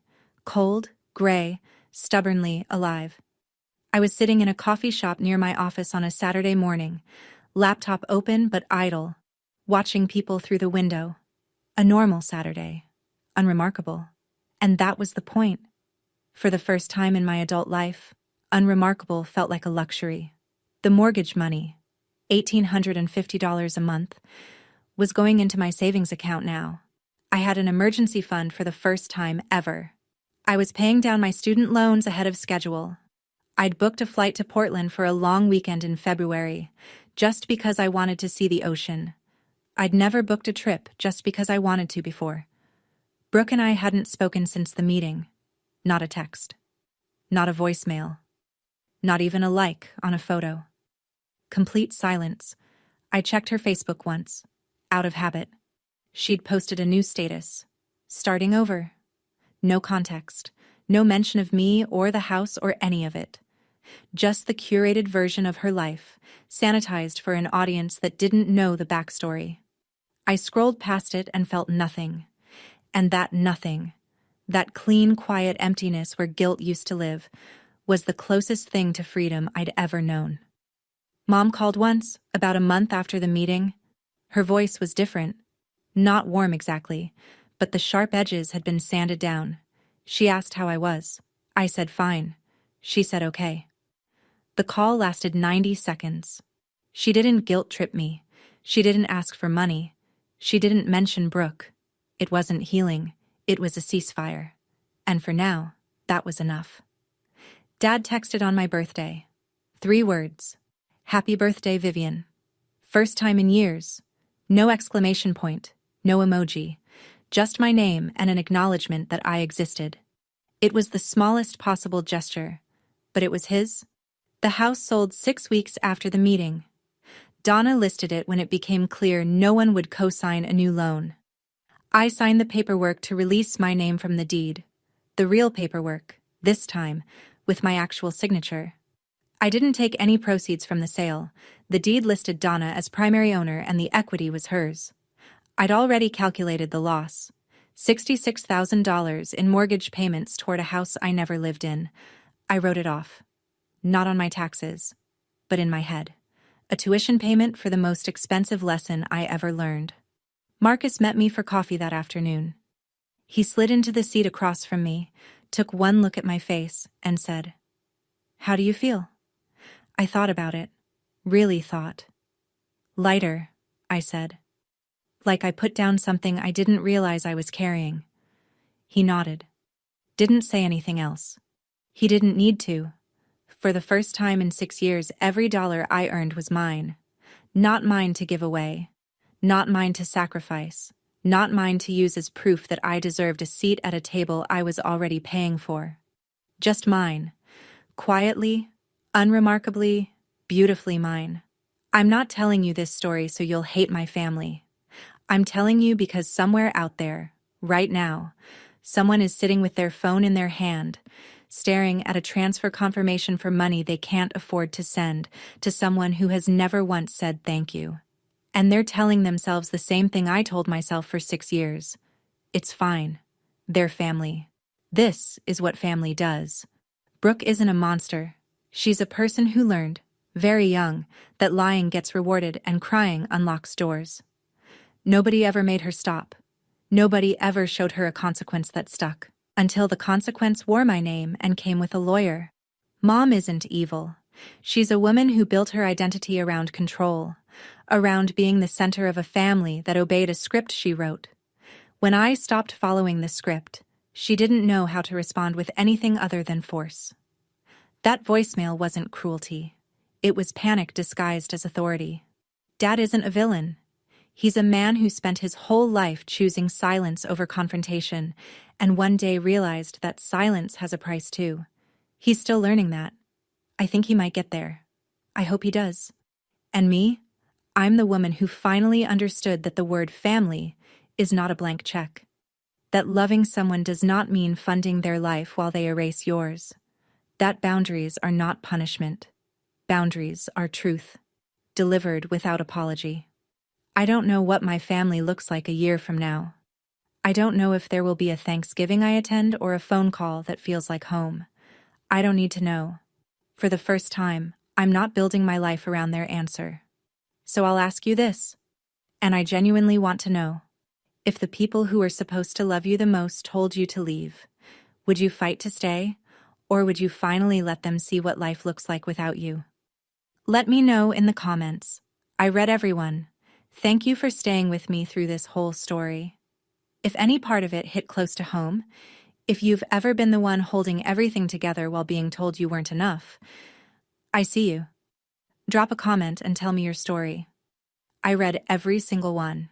And if you haven't already, hit that subscribe button so you don't miss what's coming next. There's another story linked in the description about someone who was told they'd never make it on their own. They proved every single person wrong in the most satisfying way. I'll see you there. We're already on the trip. We only invited people who actually matter. Just send over the beach house keys. Don't make a scene. That was my stepmother, Diane, calling from my beach house, the one my late father left me, telling me I wasn't family enough to be invited to my own family vacation. I smiled. I hung up. 3 days later, I did send the keys, tucked inside a sealed envelope, and when Diane opened it at a charity gala in front of 85 guests, she screamed so loud the string quartet stopped playing. But what was inside that envelope? And why it made a 58-year-old woman lose everything she'd spent 4 years stealing? That's the part I need to tell you from the beginning. Before I go on, please take a moment to like and subscribe. But only if you genuinely connect with this story. Drop a comment letting me know where you're watching from and what time it is there. My name is Abigail Vance. I'm 34 years old. I'm a landscape architect in Massachusetts. And this is the story of how I almost lost my father's house and found my own voice instead. Now let me take you back to a Tuesday morning in late June, the day the phone call changed everything. Before I can explain the envelope, you need to understand what Whitecrest means to me. Whitecrest is a shingle-style house perched on a bluff in Truro, Cape Cod, overlooking the Atlantic. 4 bedrooms, a wraparound porch, and a view that makes you forget you have a phone. Harborline Associates appraised it at $6.8 million in January of 2024, but to me, it was never about the number. It was about the man who bought it. My father, Raymond Vance, was an estate attorney with a quiet practice in Hyannis and the kind of handshake that made people trust him before he said a word. He purchased Whitecrest in 2003, when I was 11, 2 years after my mother lost her battle with ovarian cancer. The house was supposed to be a fresh start. And for a while, it was. Every summer, Dad and I would repaint the fence posts, replace the warped porch boards, and sit outside with his rolled-up blueprints, while he quizzed me on load-bearing walls and dormer angles. That porch is where I decided to become an architect. That porch is where my father became my best friend. Then he remarried. Diane Ashford came into our lives when I was 18 and already packing for Boston University. She was polished, articulate, and very good at making my father feel needed. Meredith, their daughter, arrived a year later. And slowly, so slowly I almost didn't notice, every time I came home to Whitecrest, I felt less like a daughter and more like a guest. Dad used to say something that I never fully understood until much later. "This house is yours, Abby. I've made sure of that on paper." I thought he was just being sentimental. I'd never once read his will. 2 weeks after his funeral, Diane changed the locks. She said it was for security. I told myself it was just a lock. But looking back, it was the first door she closed on me. The locks were only the beginning. Over the next 4 years, Diane dismantled my place in the family the way you'd remove a stain from fabric. Patiently, methodically, until no trace remained. Thanksgiving 2021. 5 months after Dad passed. Diane told me the gathering was too small, just immediate family processing grief. I found out later there were 14 people at the table, including Diane's sister and 2 neighbors I'd never met. Christmas 2022, I was invited, but seated at a folding card table near the kitchen while Meredith's friends filled the dining room. I carved the turkey. I served the pie. No one thanked me. Then there was the group chat. Our family iMessage thread, Vance family, had existed since 2019. In September of 2022, I noticed I'd stopped receiving messages. When I asked Diane, she laughed softly. "Oh, we started a new one for planning. Must have been a glitch." There was no glitch. There was no invitation to the new thread either. But the part that kept me tethered, the part I'm almost embarrassed to admit, was the charity. The Raymond Vance Coastal Preservation Fund was established in Dad's name 3 months after he died.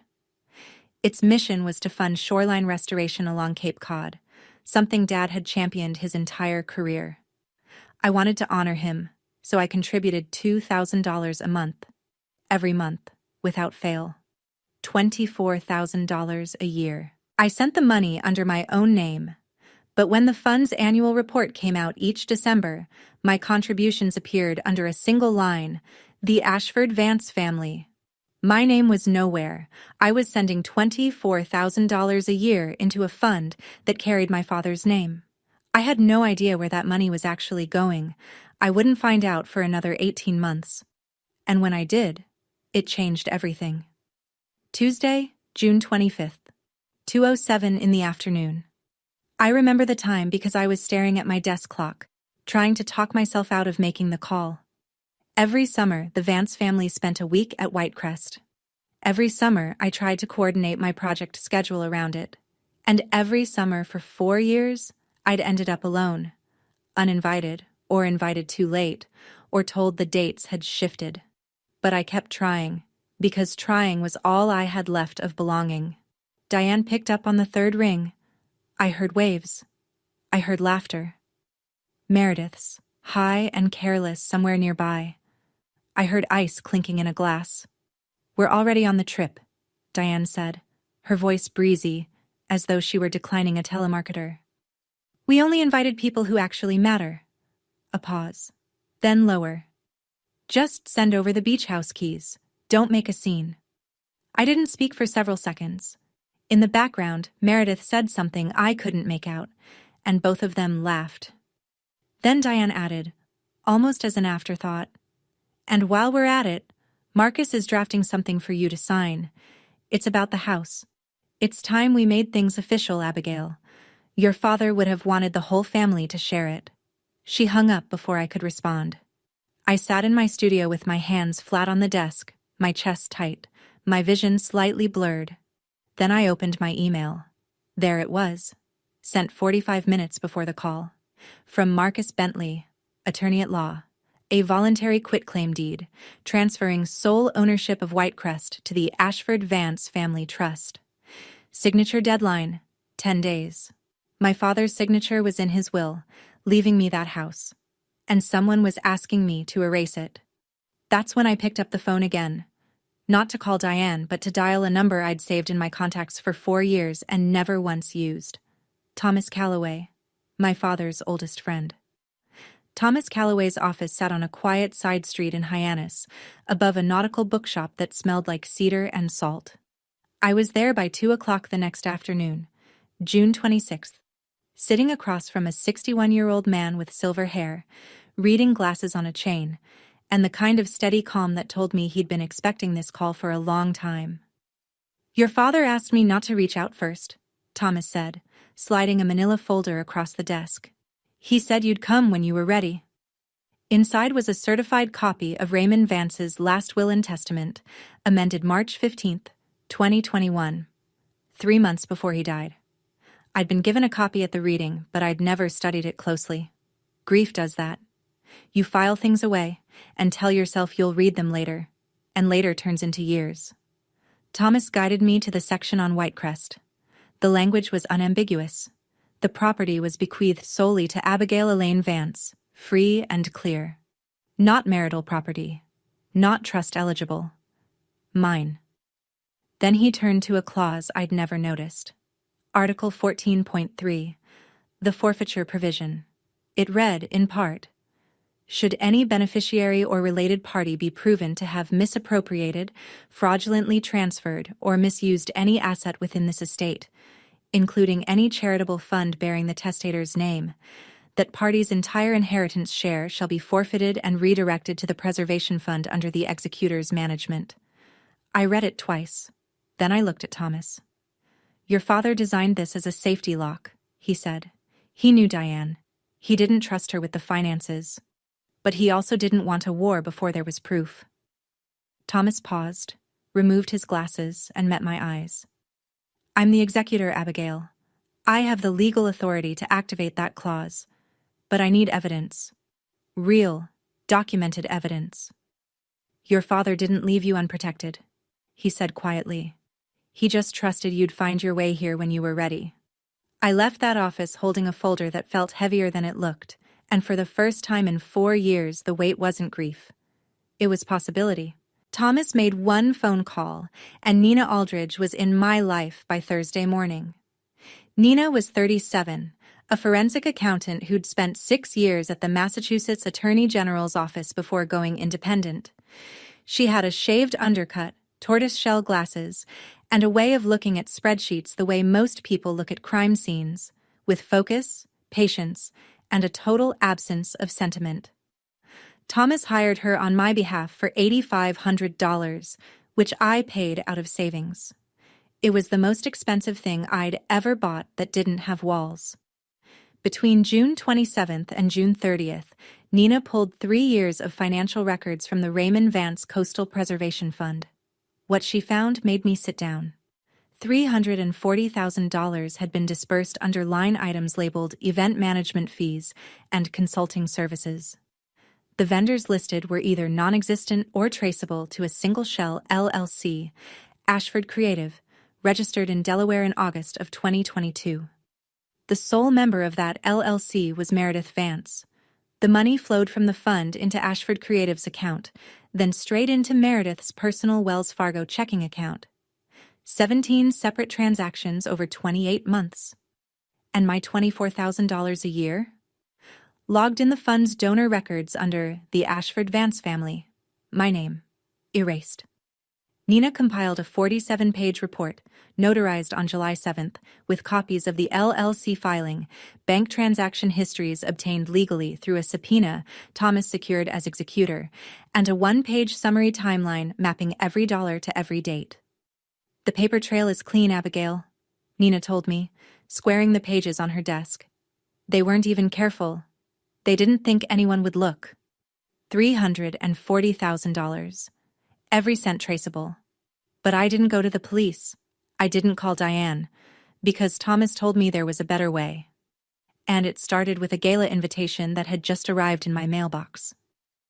The night of June 30th, I sat alone in my apartment in South Boston with everything laid out on the kitchen table like evidence at a trial: the certified copy of Dad's will, Nina's 47-page report, the quitclaim deed from Marcus Bentley, and a cream-colored invitation, embossed in navy ink.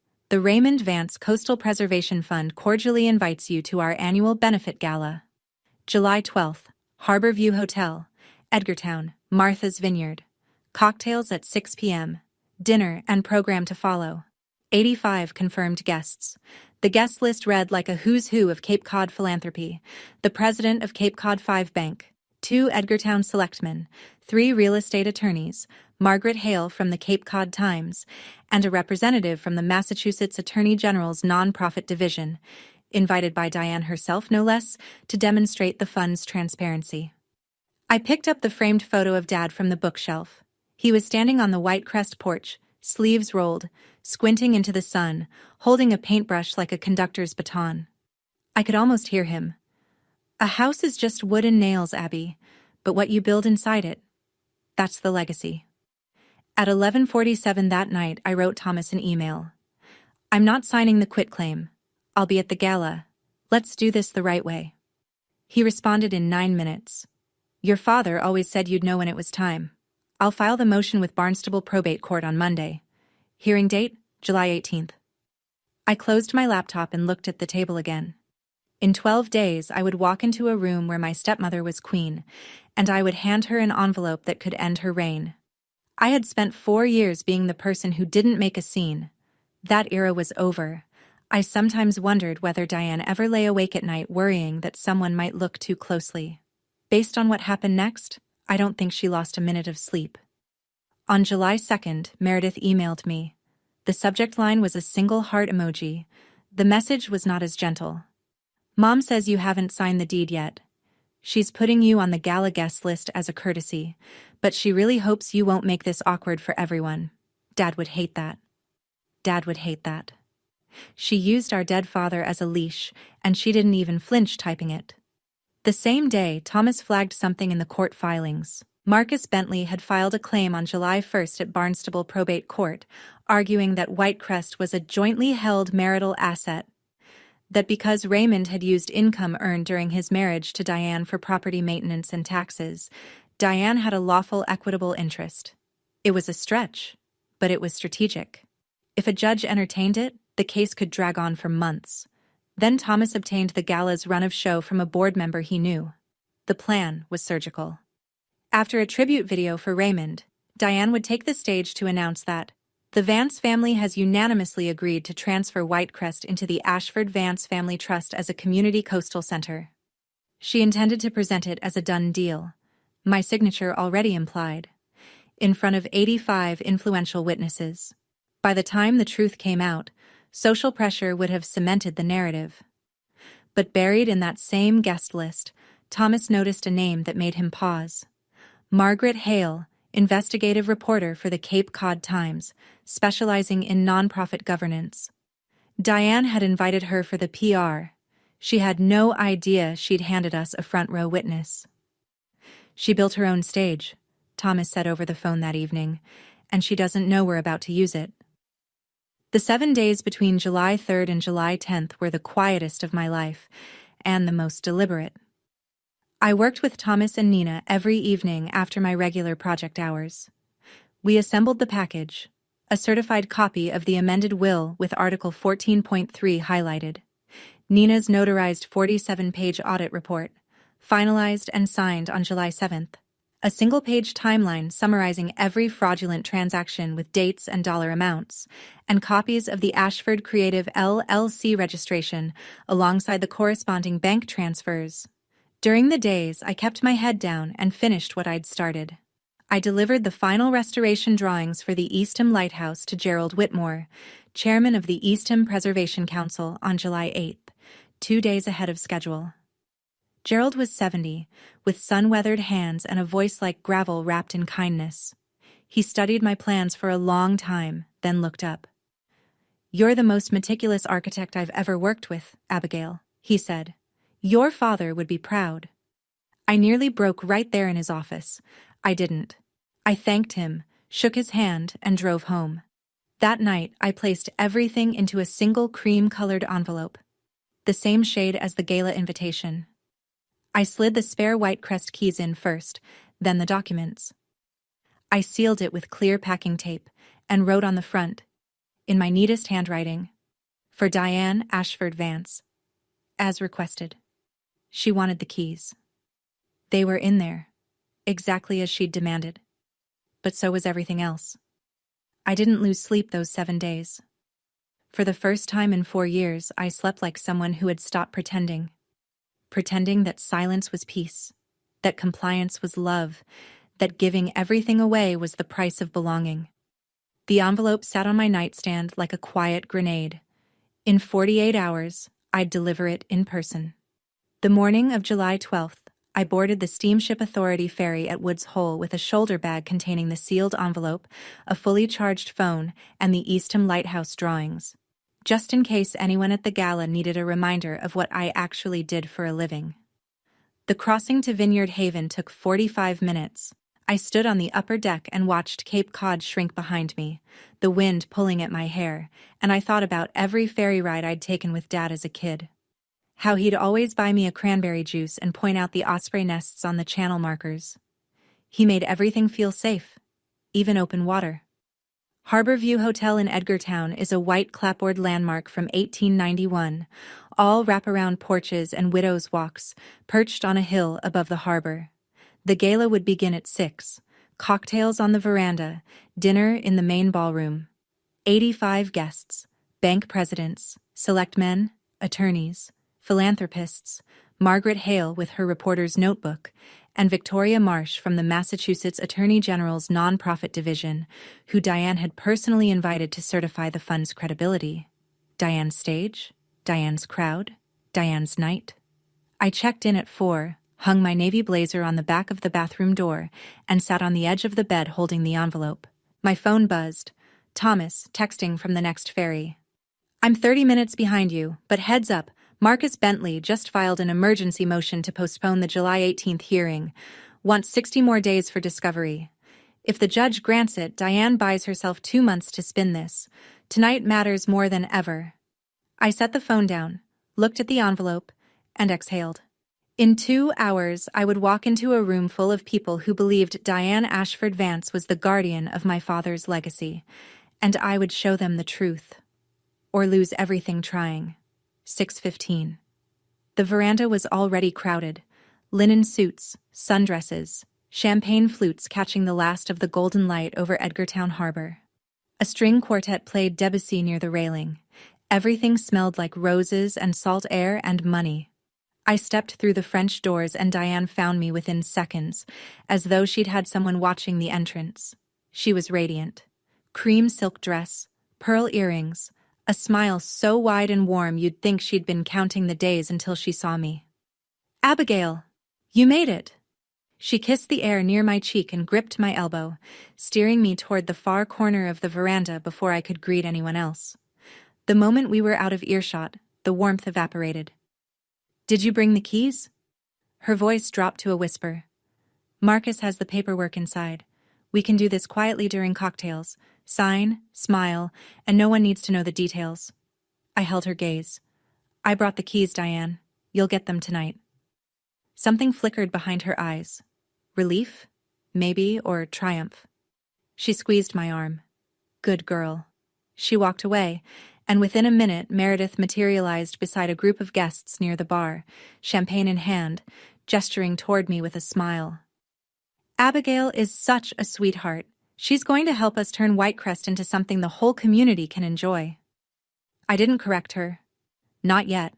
Instead, I scanned the room. Margaret Hale was at the bar, notebook open, pen moving.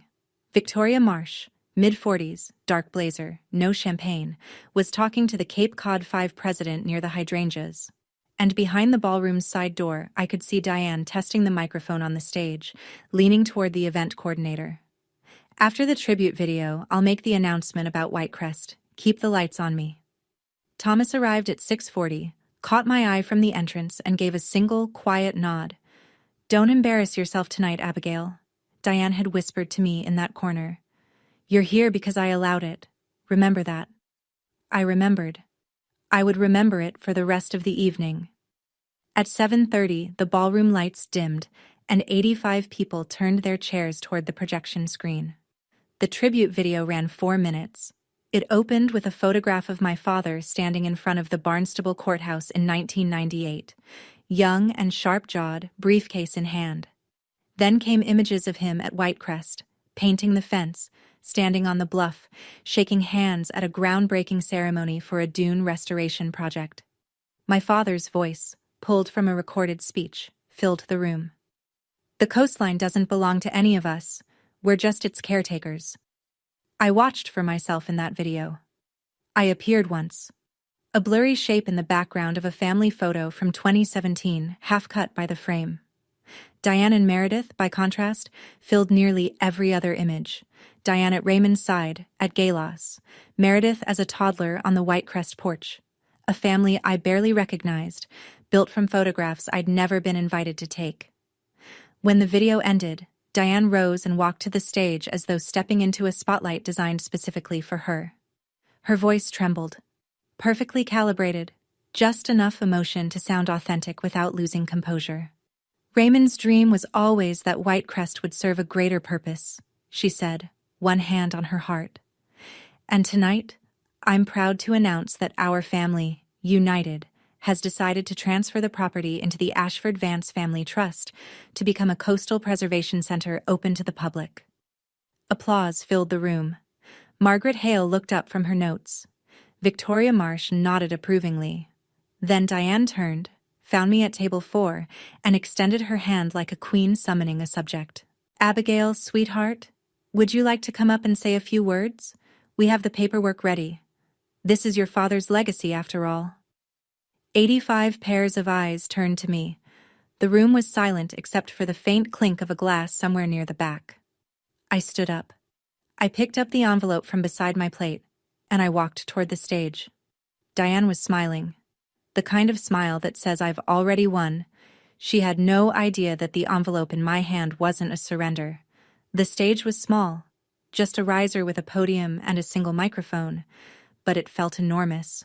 The ballroom lights were angled upward, and I could see every face in the first 3 rows clearly.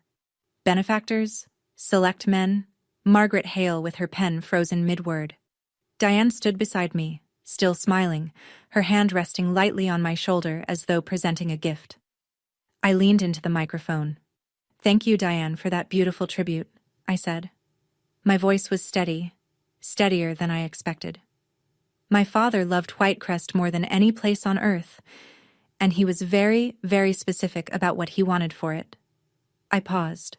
The room waited. "I won't be signing the quitclaim deed tonight." I let the sentence land. Somewhere near the back, a chair creaked. Whitecrest was left to me, solely to me. In my father's final will, dated March 15, 2021, and executed by his attorney and estate executor Thomas Calloway, who is here tonight. Thomas stood at table 7. He adjusted his jacket, nodded once toward the room, and remained standing. Diane's hand slid off my shoulder. The murmuring started, low, confused, spreading table by table like wind through tall grass. I turned to Diane and held out the envelope. "You asked for the keys," I said, my voice still even. "They're in here, along with something else my father left, something I think everyone in this room should know about." Diane's composure held for exactly 3 seconds. She took the envelope, tore it open, and the Whitecrest keys clattered onto the podium. Then she pulled out the documents. I watched her eyes move across the first page. The highlighted text of Article 14.3. Then the second page, Nina's 1-page summary. Summary of unauthorized disbursements. Raymond Vance Coastal Preservation Fund. Total, $340,000.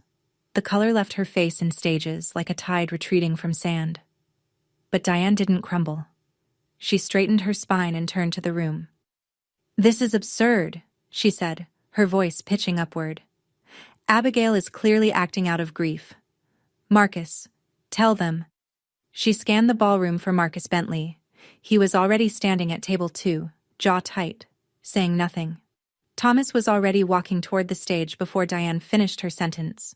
He didn't rush.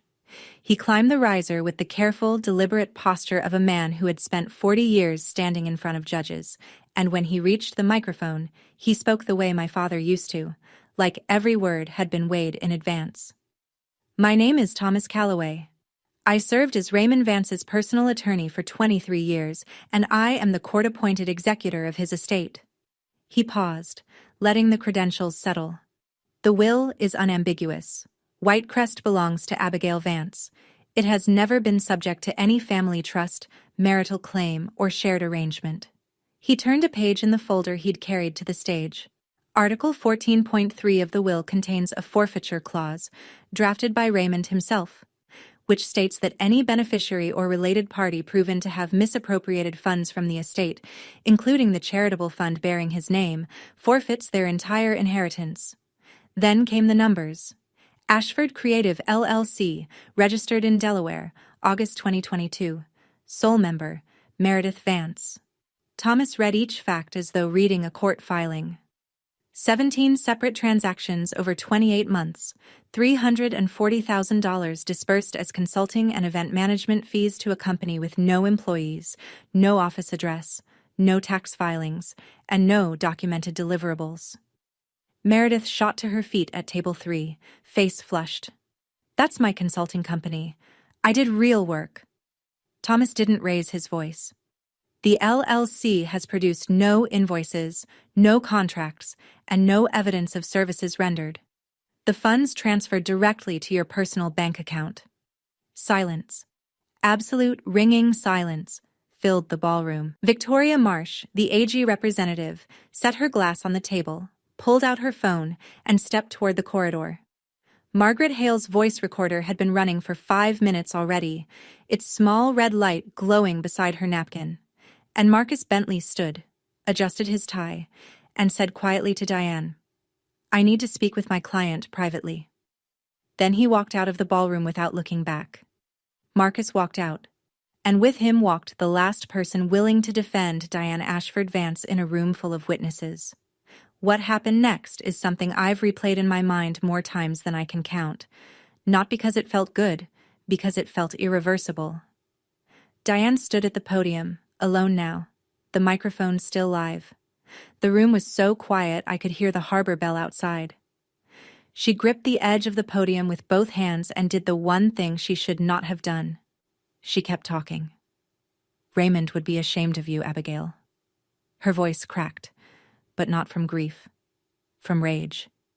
"You're destroying this family for a house." No one moved. 85 people had just heard documented evidence that Diane had siphoned $340,000 from her late husband's charity, and now she was invoking his name to shame the daughter he'd specifically protected. The silence stretched for 3 long seconds.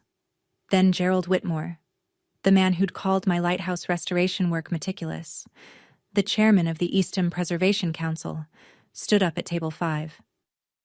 "I've worked with Abigail for 2 years, he said, his gravel voice carrying without a microphone. She restored the Eastham Lighthouse with the kind of integrity Raymond himself would have demanded. He paused, looked directly at Diane. "I think we all know who's destroying what here." Scattered applause broke out, then spread, rippling across the room like a wave finding shore. Diane grabbed Meredith by the wrist and turned for the exit. But as they passed table 3, Meredith, crying now, mascara running, said something into the still-live wireless mic clipped to the floral centerpiece. "You promised no one would find out, Mom." The words rang through the speakers, clear as a bell. Margaret Hale wrote them down verbatim. Diane didn't look back. The ballroom doors closed behind them, and the string quartet, unsure of what else to do, began to play again, softly, as though hoping the music might erase what everyone had just witnessed. It wouldn't. Victoria Marsh returned from the corridor and walked straight to Thomas. "My office will be requesting a full audit of the fund first thing Monday," she said, her voice low but firm. "This isn't just a family matter anymore." I didn't say another word after Diane left the stage. I didn't need to. The numbers had already said everything. Thursday, July 18th. 10 in the morning, Barnstable County Probate and Family Court. I wore the same navy blazer I'd worn at the gala. Not because I was making a statement, but because it was the only professional jacket I owned that didn't have paint on the cuffs. Thomas sat beside me at the petitioner's table. Nina was in the gallery row directly behind us, her laptop bag on her knees, ready if the judge asked for source documents.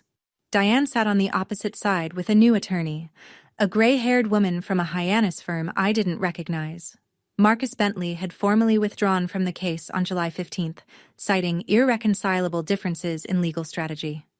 Meredith was not present. The emergency motion to postpone had been denied. The Attorney General's office had filed a brief the previous week supporting the original hearing date, arguing that any delay risked further dissipation of estate assets while the fund remained under investigation. Thomas presented the case methodically. He entered into evidence the certified will, the forfeiture clause, and Nina's 47-page report, which had already been filed with the court 10 days earlier.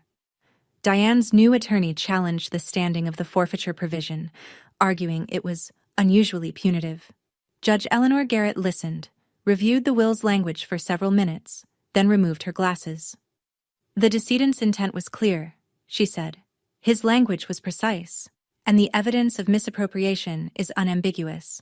The forfeiture clause is hereby activated. She read the ruling slowly. Diane's entire inheritance share, the life insurance payout of $1.2 million still held in escrow, her equity interest in the fund, her claim to any jointly managed estate assets, was forfeited and redirected to the preservation fund under Thomas's management as executor. Whitecrest was confirmed as the sole property of Abigail Elaine Vance. No encumbrance, no dispute. Diane sat motionless through the ruling, her hands folded in her lap, staring at a point somewhere above the judge's head. She didn't cry. She didn't speak. When it was over, she stood, buttoned her jacket, and walked out of the courtroom without looking at me. It was the first time in 4 years that Diane Ashford Vance had nothing to say to me, and I realized, with a strange, hollow clarity, that silence was the only honest thing she'd ever given me. The article went live at 6 a.m. on Monday, July 22nd. Margaret Hale's byline ran across the top of the Cape Cod Times digital edition. Vance Foundation under state scrutiny after gala revelation. $340,000 in questionable disbursements. 2,200 words. Front page of the online edition, citing the audit report, a statement from Victoria Marsh's office, and on-the-record confirmation from Thomas that the forfeiture clause had been activated by judicial order. The article did not name me as the person who brought the evidence forward. Thomas, in his capacity as executor, was the formal complainant. I was mentioned once. Abigail Vance, the sole heir to the Whitecrest property and a licensed landscape architect specializing in historic coastal restoration. That was enough. That was more than Diane had ever allowed me to be in print. By noon, my phone had 47 unread messages.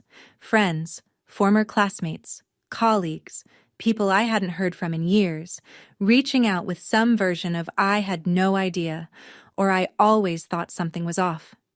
Gerald Whitmore texted a single line. Proud of you, kid.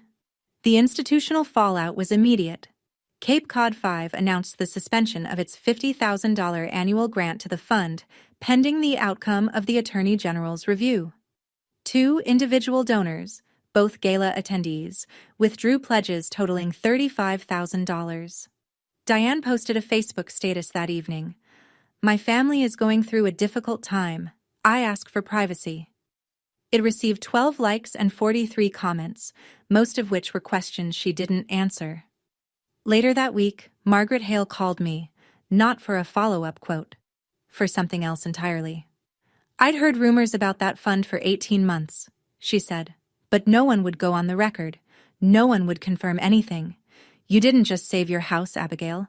You gave me a source. I sat with that for a long time after I hung up. My silence for 4 years hadn't protected anyone. It had only protected Diane. 3 of those 47 messages were from Meredith. I didn't open them. Not yet. By August, the dominoes had a rhythm of their own. The Attorney General's office completed its preliminary audit in the 3rd week of the month. The conclusion was exactly what Nina's report had indicated: $340,000 in funds dispersed without legitimate basis. Diane and Meredith were ordered to repay the full amount within 120 days, or face civil charges under Massachusetts General Laws, Chapter 12, Section 8, the state's charitable fraud statute. Ashford Creative LLC was ordered dissolved by the Delaware Division of Corporations. Diane was removed as chair of the fund's board of directors. Thomas was appointed interim administrator, with oversight from the AG's office. The fund, for the first time since its creation, had a financial structure that my father would have actually recognized. The personal toll was steep and specific. Diane's condominium in Brookline, valued at $890,000, was leveraged against the repayment obligation. Meredith sold her BMW X5 and a 28-foot sailboat. Combined with the forfeited inheritance of $1.2 million, the total financial loss for Diane and Meredith reached approximately $1.635 million, plus an estimated $95,000 in legal fees. The social cost was harder to quantify but impossible to miss. Diane was removed from the organizing committee of the Cape Cod Summer Arts Festival. Her membership at the Wiano Club was quietly revoked. No public statement, just a letter and a returned deposit. 2 families in her Brookline neighborhood, people she'd dined with for years, stopped extending invitations. The money's traceable, the LLC is dissolved, and the AG's office has everything they need, Nina told me during our final meeting. Financially, they're done. I thanked her, paid the remaining balance on her fee, and drove home through late summer traffic thinking about a word I hadn't used in 4 years. Enough. For the first time, it meant something different. Not, I'm not enough, but, this is enough. This is where it stops. The message came at 3:17 in the morning on a night in late August when I couldn't sleep either. Meredith's name glowed on my phone screen and I almost didn't open it. But something about the timestamp, the rawness of reaching out at 3 a.m., made me swipe. I know you probably won't read this, but I didn't know about the LLC when Mom set it up. She told me it was legitimate consulting. I signed what she told me to sign. I'm not saying I'm innocent. I'm saying I didn't know how deep it went. I read it 4 times, sitting up in bed, the phone's blue light making my apartment feel like the bottom of a pool. I didn't respond. Not because I didn't believe her. Parts of it rang true, the way Meredith had always deferred to Diane, the way she'd been trained since childhood to nod and comply. But believing someone's confusion doesn't erase their choices. She signed every invoice. She deposited every check. The next morning, I called Nina. Is there evidence Meredith knew the LLC was fraudulent? Nina was quiet for a moment. Meredith signed every invoice. She received every payment. Whether she understood the legal implications is a question for a court, not for me. Fair enough. I thought about Meredith for days after that. 26 years old, raised under Diane's roof and Diane's rules.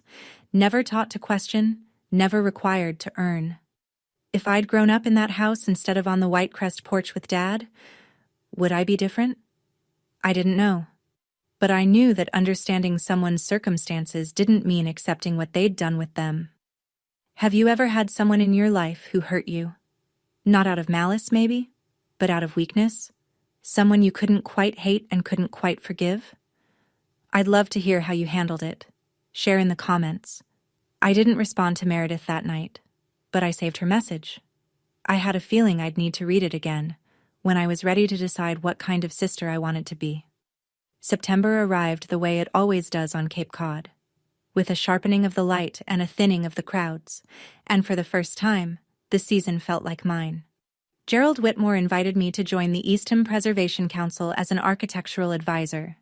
It was a volunteer position with no salary and a title that wouldn't impress anyone at a cocktail party, but it was the first time my name appeared on any board in the Cape Cod conservation community, and it appeared because of my work, not my last name. The Cape Cod Chronicle published a feature on the Eastham Lighthouse restoration in mid-September. The article was about the building, its history, its structural challenges, the 18 months of careful work that brought it back from the edge of condemnation. My name appeared in the 4th paragraph. Abigail Vance, the project's lead architect, has earned a reputation for meticulous preservation work that balances historical integrity with modern resilience. There was no mention of the gala, the fund, or Diane. And that was exactly what I wanted. To be known for what I built, not for what almost got taken from me. My studio's phone started ringing more often after that. 3 new restoration contracts came in from Cape Cod homeowners between September and November, totaling $420,000 in projected revenue, more than double what I'd earned the previous year. I turned down 2 podcast invitations and 1 request for a magazine profile. "It's a private matter," I told each of them. "The courts handled it." I wasn't being modest. I was being deliberate. The story I wanted to tell with my life wasn't about revenge. It was about work and roots, and the stubborn act of building things that last. Victoria Marsh sent Thomas a letter in October, thanking him for his cooperation. Her office was reviewing oversight protocols for family-managed charitable funds in Massachusetts, using the Vance case, anonymized, as a reference study. My father's name was becoming what it should have been all along, a standard, not a prop. In October, Diane reached out, not to me directly, but through Thomas. She wanted to meet. She said she wanted to talk. I agreed, but on my terms. Thomas's office in Hyannis, Thomas present as mediator, no attorney from Diane's side, no Meredith, no recordings from her end. If she wanted a conversation, it would happen in a room with clear walls and clear rules. We met on a Thursday afternoon. Diane looked smaller than I remembered. Or maybe she just looked her age for the first time. No pearls, no silk.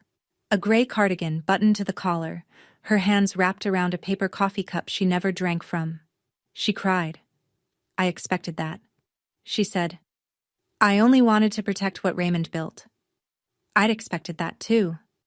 I let her finish. Then I spoke, and I'd rehearsed this not for drama but for precision, because I knew if I didn't get the words exactly right, I'd either say too little or too much. "Diane, you didn't protect what he built. You tried to take what he left for me. I don't hate you. But I won't let you have access to my life the way you've had for the last 4 years. If you want a relationship, it starts with honesty, not control." Then I laid out 3 conditions. First, all communication regarding property, finances, or estate matters would go through Thomas. No direct contact. Second, the fund repayment must be completed in full before any family gathering of any kind. Third, I would not attend any event organized under the Vance family name until the fund was restructured with independent oversight. Diane listened. She didn't argue. When I finished, she said quietly, almost to herself, "You sound just like your father." "Thank you," I said. "That's the best thing you've ever said to me." A boundary isn't a punishment, and I wanted her to understand that. It's the price of staying in someone's life when trust has to be rebuilt from nothing. I responded to Meredith's message in November, 2 months after she'd sent it. I kept it short. "I read your message. I believe you didn't understand the full picture, but you benefited from it, and that's something you have to own. If you want to talk, I'm open to it, but not as your sister who forgives everything, as someone who expects you to be honest." She wrote back within an hour, and we agreed to meet at a cafe in Falmouth, halfway between us. Neutral ground, no history attached to the walls. The conversation lasted 2 hours. Meredith looked different.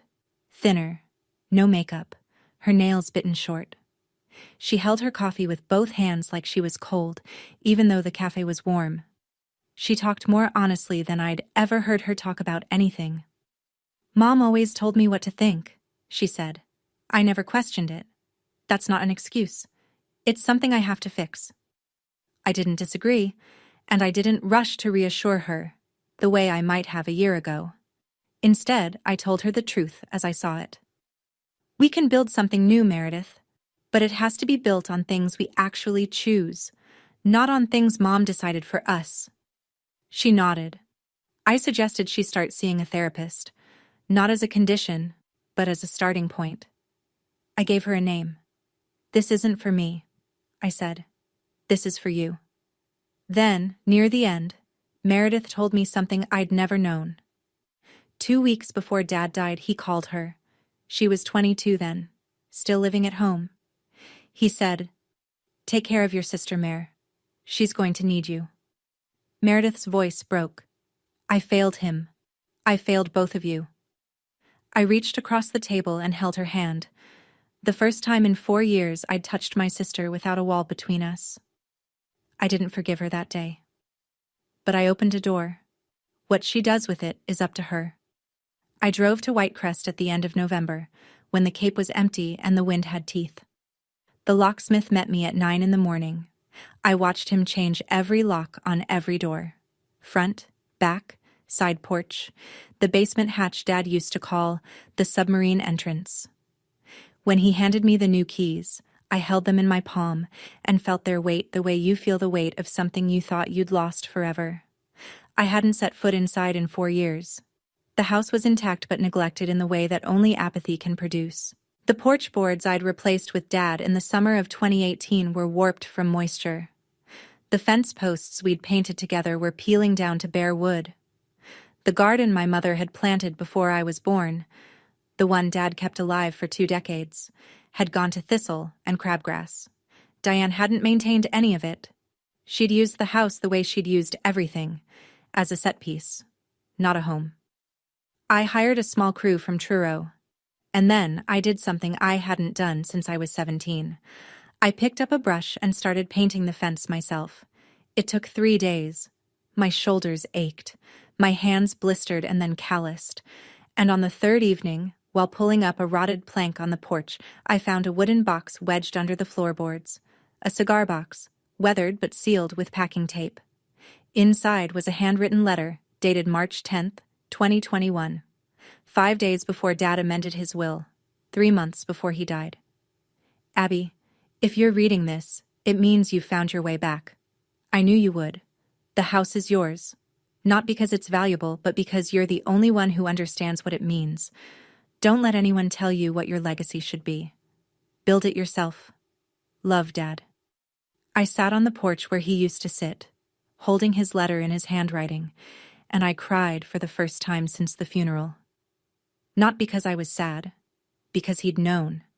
He'd known all of it. What Diane would try, how long I'd wait, and that I'd come back when I was ready. He'd planned for everything, except how much I'd miss him while I figured it all out. By January 2026, the fund had a new spine. Thomas completed the restructuring over the holidays, and when he walked me through the final documents in his Hyannis office, I could see the relief on his face. The kind that comes not from victory, but from a promise finally kept. The Raymond Vance Coastal Preservation Fund retained its original name. Dad had chosen it, and no one else's hands would change that. But everything underneath was rebuilt.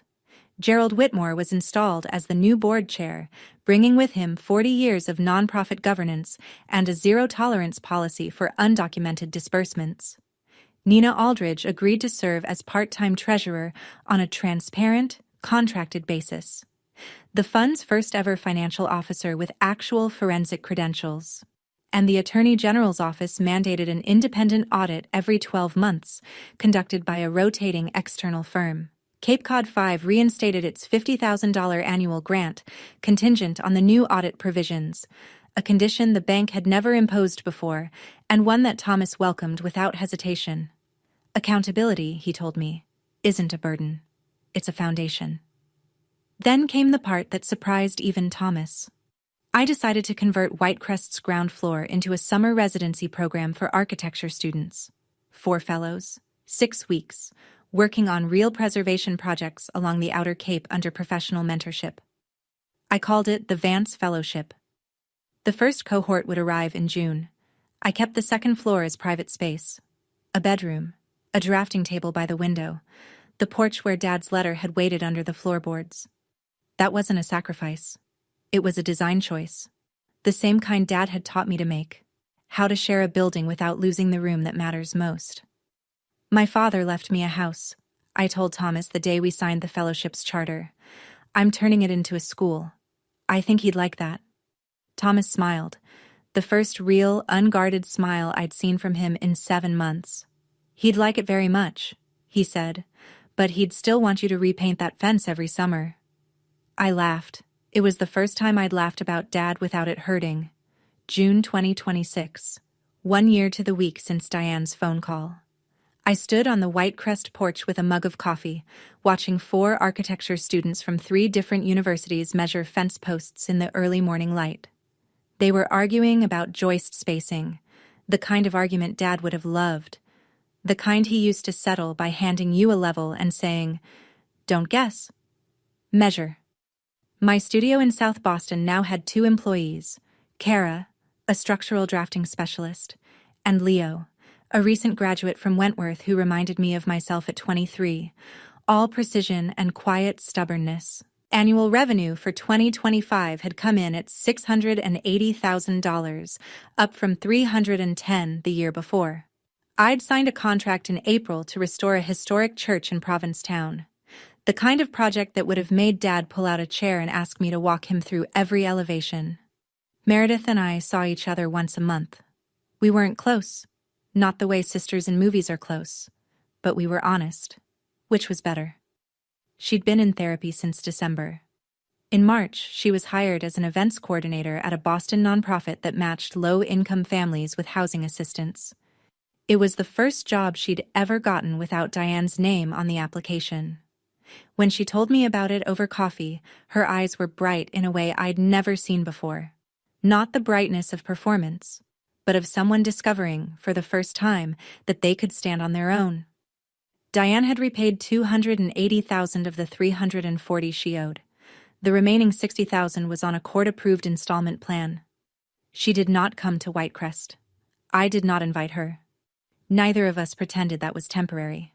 Thomas visited every July. He'd sit on the porch, drink coffee, and tell me stories about Dad, cases they'd argued, jokes they'd shared, the time Raymond accidentally filed a motion in the wrong county and drove 90 miles to fix it before the clerk noticed. "You're the closest thing I have to a father now," I told him once. He set down his mug and looked at the ocean. "Your father would say I'm just the messenger." I didn't win a war. I won the right to stop fighting one. The night of July 12th, 2026, exactly 1 year since the gala, I sat at the drafting table in the upstairs bedroom at Whitecrest and wrote a letter I could never send. "Dear Dad, I found the letter under the porch. I found the clause in the will. I found Thomas when I was ready. You planned for everything, except how much I'd miss you while figuring it all out. Whitecrest is a school now.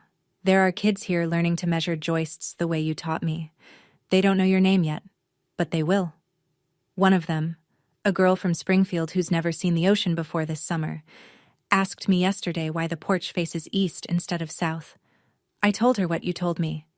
Because the morning light is honest. It shows you everything. The cracks, the beauty, all of it." She wrote it down in her notebook. "You would have liked her. I didn't let them take the house, and I didn't let them take me. I think you knew I wouldn't. That's why you left me the keys.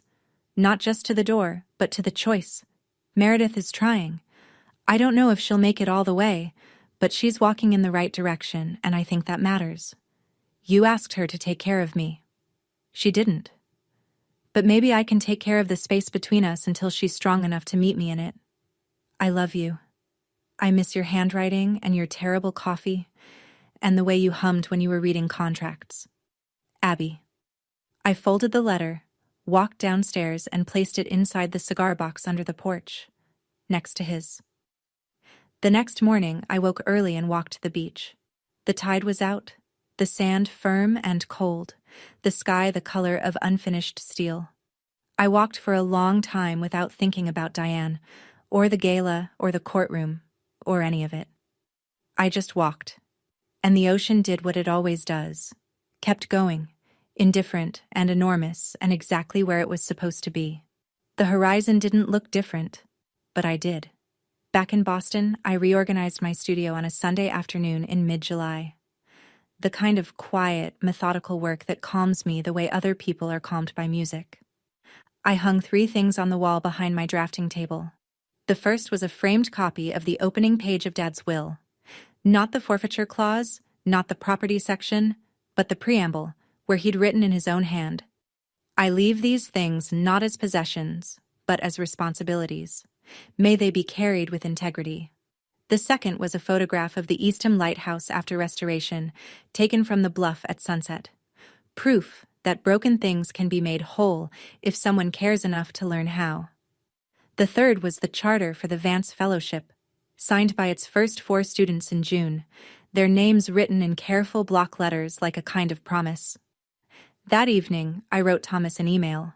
I've decided to stop attending any event that uses Vance Family as a label for anything other than the fund. From now on, I'm Abigail, an architect, a fellow, a friend, not Raymond's daughter, not Diane's stepdaughter. Just me. He replied before I'd closed the laptop. That's the most Raymond Vance thing you've ever said. I smiled at the screen, shut it, and walked outside.